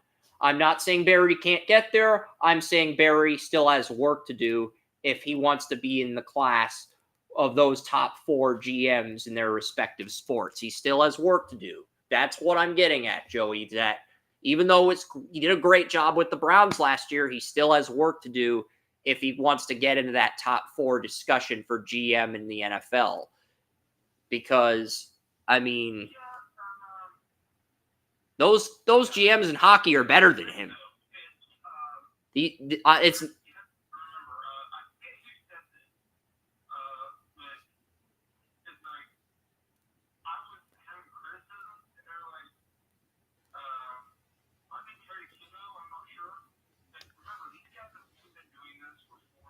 every GM is better than every NHL GM is better than Berry. Every GM that made the conference finals in this year's NHL is better than Andrew Berry.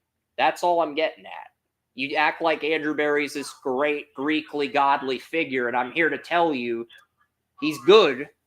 He's the best the Browns can do, but he's not.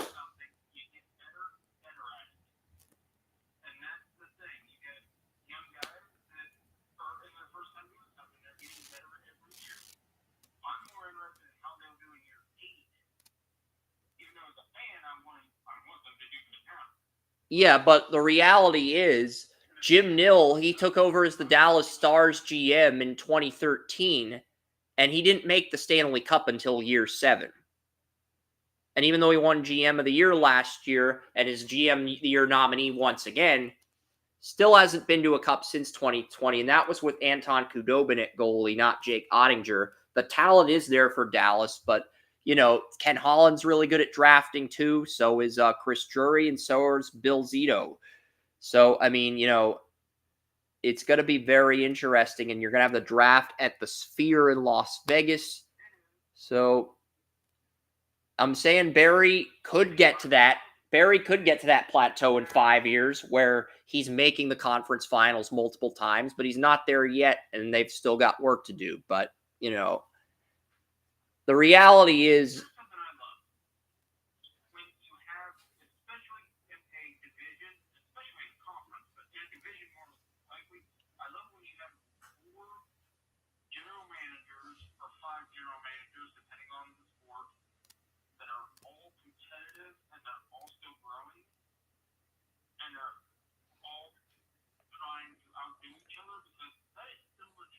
yeah, because that's what it's like in the NHL with these Final Four teams.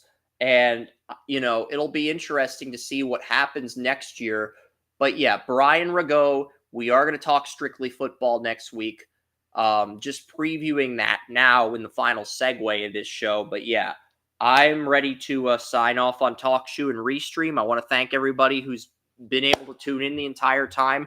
And yeah, you will be getting NHL draft commentary from Joey and myself 3 weeks from today.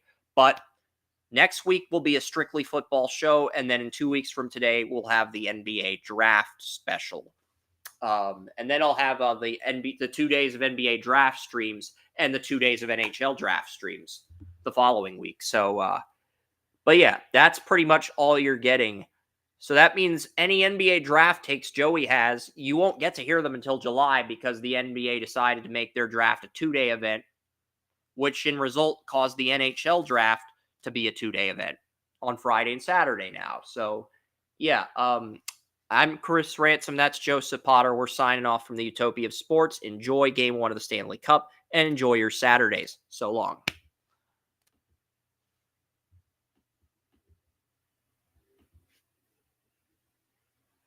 Yeah, I'm going to push the end stream button.